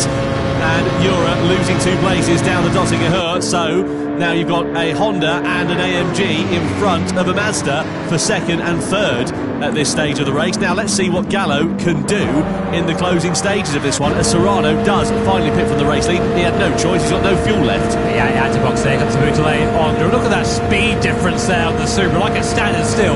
There goes the Team BMW and Thomas Laboutelet up into what will be, we think, the overall lead, but we don't know. Right now it's the 10th on circuit, everyone's pitting in, so it'll all shake out once it's done. Oh, a little bit of a sideways moment there. You can see Thomas now really trying to get that hammer down. So Jura then comes into the box, as well as De Bruyne. Serrano's in there as well, and we're going to see a smorgasbord of drivers, I'm sure, going on to the soft compound of tyres for the closing stages of this one, which is, as we know, going to handicap those who are in front. And we've got, what, 2 laps now remaining, and 2 laps on any normal circuit, not that long of a time. 2 laps, though, at the Nürburgring 24-hour layout, you've got time to make it work. Speaking of which, because I had another look on the tyre history in terms of the strategy, and it is true. Thomas Labutele and Kylian Drummer used the medium tyres for 2 laps only, and not 3. There we go. So, I have no idea why they think that 3 laps on the hard tyres is the best strategy. But there you go, guys. We will see that in the end. Because I would like to see myself getting wronged here. The person behind balancing the cars does not know what's happening. he's got no idea. But I did notice, though, the tyre wear of Valerio Gallo, those rear tyres looking very sorry for themselves already, and he's not even onto the Nordschleife yet. So if Valerio keeps together, it's going to be an amazing effort. But I do think that I think being stuck behind the slower cars, pushing a bit too hard in that first lap might have cost him. We'll see, though. We stay with Labutele and Drumont. These guys have been glued together all race. Good news, though, for Labutele is he's got a 12-second gap in front of him, so he can just drive now into that gap. But of course, one eye in the mirror from this man at Subaru. I mean, Mick, you know the Subaru pretty well. How do you describe the characteristics of that car? It's like through the high-speed corners, it feels amazing because it has so much downforce, and it's the fastest car, like Group 3 car-wise, through the high-speed corners. But like here, you can see the way how Kylian uses the gear for the exit of the corners. Like you have this car, like if you want to drive the gears quite well, you have to use like way higher gear in order to use the turbo boost already before exiting out of the corner. So because of that, it's really, really tricky to extract the most performance out of the gear set. But if somebody can do it, it's Kylian. So what we now need to look at in this race, you've got Labutele in 5th, Drumont in 6th position, but the gap between Serrano, Jura, etc. all behind. So the gap is what? 6.8 seconds. Keep an eye on that over the remaining 2 laps now of this race, because that is the effective battle for the race lead. From 1st to 4th, they owe another pit stop, and once they come into the pits, the lost time means that they're going to drop back into the mid-pack. Where that is remains to be seen, but for the overall victory of this race, you've got 2 hard shot runners of Labutele and Drumont, and then you've got a plethora of soft runners all behind who are going to be, I'm sure, nipping at their heels. No, interesting. One of those drivers, one of our new drivers, Sajak, right now in 3rd place. He's got the soft tyre left at the end of this, so he's going to bump on the soft tyre on this last lap, and he's not too far off the lead. He'll be catching Benelli as this lap goes on that medium compounded tyre. I think he'll start catching Gallo as well, but he's going to start falling off big time, I think, towards the end of the lap. So don't count out Team Nissan. They're looking strong. He's got a lot of fuel in there as well, so keep an eye on Sajak. Yeah, former Manufacturers' Cup champions, Team Nissan, just to remind you as well. They won it, was it last year, year before? I can't remember now. It was a little while ago. It was a couple of years ago, wasn't it? Oh, look at this, Drumont and Labutele, and Drumont is back through all the while we're wistfully talking about Nissan winning the Manufacturers' Cup. Drumont has sent one through on Labutele for 5th position then. And the thing they need to be careful of here is if they start getting involved in a battle, if they start squabbling amongst one another, it's going to cost them time. It's going to close that gap down. I mean, already, we're what, a third of a way through this lap? It's come down by nearly a second. I mean, we talk about guys squabbling together. This doesn't happen with these guys, Serrano and Jura.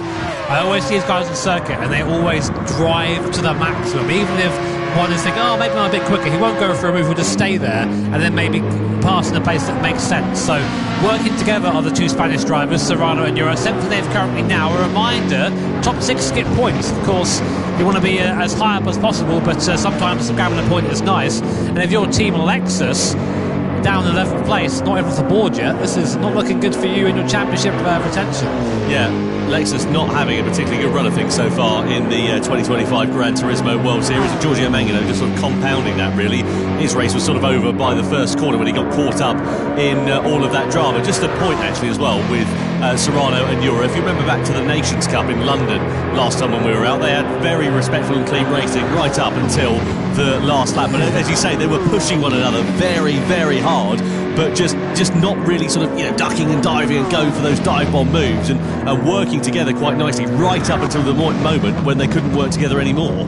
I mean, Mick, you've raced with a lot of these guys, of course. You race them at home, and of course these events as well as Paul Euro, I think, there finally gets past Serrano. So Euro now moving up into the lead of the Spanish duo. You race a lot of these guys at home. I mean, when you're in this situation, you've got a lap and a bit to go. Do you sort of think, oh, I know this guy's going to give me room, I know he's going to race me, or do you think, okay, it's out the window now, it's every man for themselves? Usually, at this stage of the race, everybody thinks of their own racing here, because it's like you only have like one more lap to go, so why should I even work with you in the end? Unless there's somebody else in front of you who you both might catch up in the end.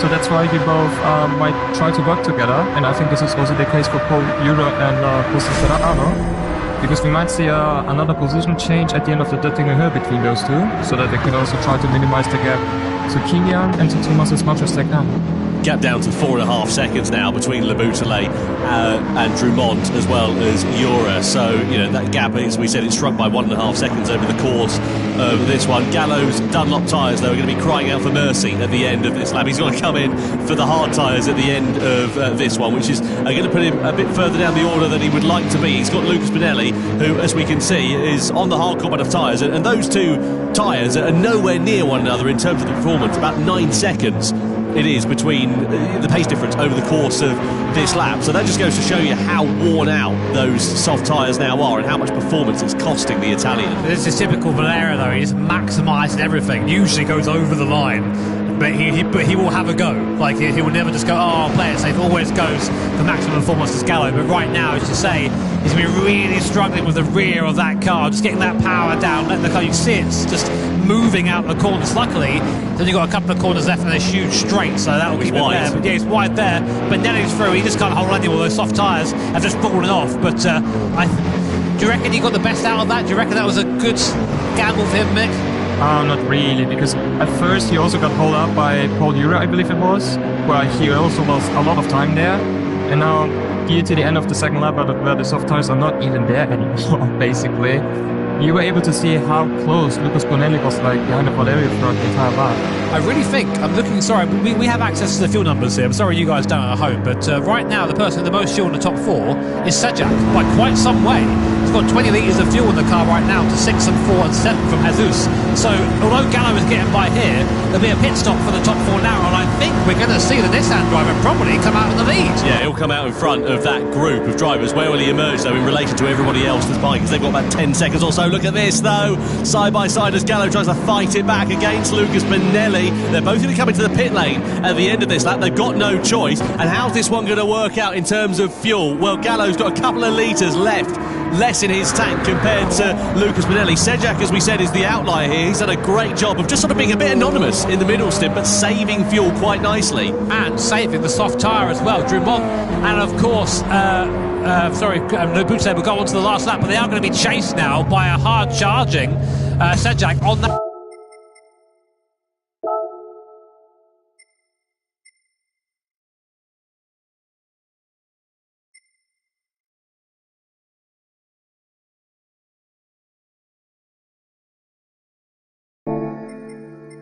Soft compounder tyre, let's see what he can do. Yeah, one lap of soft tyres is going to be a very welcome sight indeed. So let's see how this one is going to work out. So Drumont now goes through and into the lead. Le Boutelet as well. Valerio Gallo's going to emerge back onto the circuit, but where is Sejak? He's up into, 6th place, but he's got a brand new set of soft tyres relative to those in front who are a lap old. So he's going to be surely right on their heels and snapping away. Right, so we have Serrano and Jura both out there on that 2-lap, or will we now, a 2-lap old soft tyre. They will come off towards the end.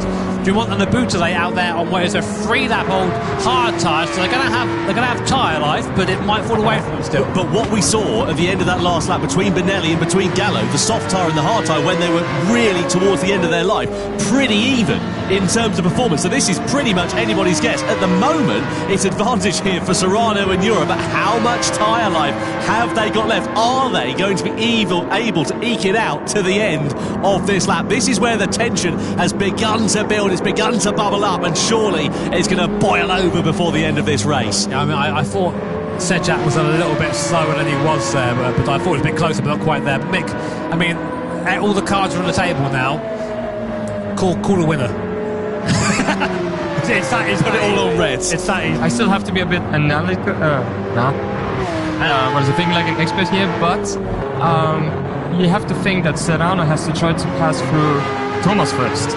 Yeah. So automatically, because of that, he's going to end up losing some time, which is going to help Kilian. So Kilian is potentially in a really, really good position because we already saw on the previous lap how much Valerio was struggling towards the end of the lap on the second lap on the softs, and how close Lucas Bonelli was behind of him because of that. So it's going to be really close, but I think Kilian has got this. There you go. Well, Mick, mate, it's been a pleasure. Thanks so much for joining us. You're welcome. Great to get your actual expert analysis up and us just guessing. A man who knows what he's talking about for once in the commentaries. Mick is out, joins us here. Thank you very much to him. So we are now on the final lap of action here at the Nürburgring 24-hour layout, and it is Kilian Drumont ahead of Thomas Labousle. Both those drivers on the hard compound of tyre. 2 seconds the gap between themselves and Jose Serrano, with Pol Ura just a few tenths of a second down the road. I have to say, Jimmy, I think Sejak's race depends on how quickly he can dispose of Kai de Bruyne in 5th. Yeah, I got to say, I thought it was a bit further on the road than he was there, so I got a little bit too excited for that one, I think. But the two guys at the front are going to be running the slowest, well, for a little bit anyway. You know, we've Tim out this soft tyre doesn't like going a second lap, but Serrano, Ura and Kai de Bruyne, who's in 5th place right now, 6th place, Sejak's by. Sejak's got by Kai de Bruyne, so Nissan now up into 5th position. And next car on the road after the battle for 3rd position. So let's see. We'll keep an eye on that as the sun starts to go down here at the Nürburgring. Yeah, well, 5 seconds a gap. You know, you'd say that, well, that's not enough time to catch up. But this is the final lap. This is the Nordschleife. But 5 seconds, it's not that difficult to close that gap down over a lap as long as this one. Let's see the move then for the Polish driver in the Nissan against the Dutchman in the Toyota. He's going to switch it back to the inside. That is beautifully smooth there. De Bruyne just gives him racing room on the inside, and smooth and sweet, as you like for Mikolaj Sejak, as he elevates himself up into 5th place as he chases a podium down for Nissan here. That was lovely move. You just carry the speed there and just up the inside of the armband. Nothing they can do by the time they see you move done. So the Labousle falling off the back of Kilian Drumont, of course. At the moment, that will be 6 points for Team Subaru, 5 for Team BMW. Keep their dream alive, but that would be a double win if Kilian Drumont can keep this going for now. Behind them, Serrano and Ura, the Spanish duo, both on the soft compounded tyre, but they're on lap 2 of that soft compounded tyre, which means to about now it's going to be feeling pretty second hand. But then behind them, to keep things even more interesting, is Sejak in the Nissan there on brand new softs and driving fast right now. Yeah, just looking at the sector times, it's pretty even between the 2 hard and the 2 soft runners at the sharp end of this one. 46, 6s and 7s. Mikolaj Sejak on the new soft tyres, 45.8. That's in sector 8 on this lap. That's the most recent one that the drivers have gone through. Just to give you an idea, so he's nearly 6 or 7 tenths of a second quicker. He's decreased the gap down to nearly 3 seconds. He is going to be all over their rear wings to the end of this one. The question is, though, are we going to see Serrano and Ura closing up onto the back of Labousle? They're now closing up onto the back of one another and going side by side as Ura goes ahead of the Porsche. Now, has Ura got enough in his pocket to get onto the back of Labousle and Drumont for the victory here? So here we go then, up into the last lap here at the Nürburgring. Into the night, lights illuminating the green hell. Kilian Drumont there, spit of flame from the exhaust from the BRZ. It's been a great drive from both of these drivers. Both Subaru and BMW have knocked it out of the park in terms of consistency, but now they're on that slower tyre, the hard tyre. It lasts a long time, but it's not fast. And Ura and Serrano, I think actually, if anything, the charges sort of come to a little bit of a halt. They haven't quite got that same speed they had before earlier in the lap. But I'm still keeping an eye on 5th place. Sejak there with that new tyre. Through here, this section, very, very mechanical grip dependent. So if your tyres are good, you're going to be fast through here. I think that Sejak could be on for a podium here. I don't know if the victory is going to be quite on the cards, but I think a podium could be a possibility, which on his debut in the Gran Turismo World Series would be a very welcome result indeed, for not only for him, but also for Nissan. He's just 18 years old, is Nikolai Sejak, and this has been a brilliant strategy call so far. Sitting pretty even Stevens at the sharp end of this one. Let's see De Bruyne. He's lost a place here to Lucas Benelli. There's contact, more contact, a little bit more contact. Oh, it's fairly robust. It sends De Bruyne off onto the grass on the outside. And Benelli getting pretty robust there, finding his way through. He was there, Tom, for that. He was only just on the rear bumper, but that's not our job to think about it right now. Our job is to look at this as we now come through Flansgard for the first time. Hop goes the car into the right hand, using that high-speed aero grip of the BRZ. 1.1 seconds is a gap. Now Drumont knows if that gap is any less than like 7/10 or so, he's going to be a sitting duck on that straight, so he's pushing hard for this last section. Can the Boutelet give an answer in these last few corners before the Don de Her? I think it's going to be tough for Le Boutelet. Again, pretty even in terms of the tyre wear. Jura and Serrano's challenge is going to be coming to an end, but look an eye out in the background. Cue the Jaws music, because Nikolai Sejak in the Nissan is now all over the rear wing of Jose Serrano for 4th position. He's about half a second or so away, and there's one big long straight remaining, and now you can see just how close that gap is between the 3 machines and the 3 drivers. Jura in 3rd in the Mazda, Serrano in 4th in the Porsche, Sejak in 5th in the Nissan. They come onto the Döttinger Höhe for the final time. Le Boutelet versus Drumont. The gap is about 1.5 seconds, and they're out of slipstreaming range as it stands for now then. So if Drumont can just keep himself on the straight and narrow, it's all eyes on the battle for the final podium place. And here we go then. Serrano splits the middle, Jura as well. But here comes Nikolai Sejak on the inside in the Nissan. Has he got the straight line speed? Has he got the advantage to try and use it? The headlights illuminating the dials as they blast their way down at nearly 300 kilometres an hour, 3 abreast. Sejak on the inside, Serrano in the middle, Jura on the outside as we come over the rise. Jura gets through and into 3rd. Serrano versus Sejak for 4th place as they come into the final corners of this race. And are they going to make it? Sejak goes through on the outside to the checkered flag. Kylian Drumont takes victory for Subaru here in Berlin ahead of Le Boutelet, and 3rd for Nikolai Sejak for Nissan. What a phenomenal end to this race on his debut in the Gran Turismo World Series. Nikolai Sejak gets a podium position. Absolutely fantastic. What a move from Sejak. That's move of the race right there. Just switch back on the last possible moment, and you know Paul Jura saw it, was like, oh no, he's there. Use the grunt of the GTR, and 3rd place on debut for the 18-year-old here in the Manufacturers' Cup. What a result there for Sejak and Team Nissan. But of course, your winner, Kylian Drumont, Team Subaru, take another win here in the Manufacturers' Cup. Le Boutelet 2nd, and Nissan and Sejak 3rd. Thoroughly enjoyable race here in Nürburgring. Of course, another one that was down to strategy ultimately, and I think maybe Serrano and Jura would think a little bit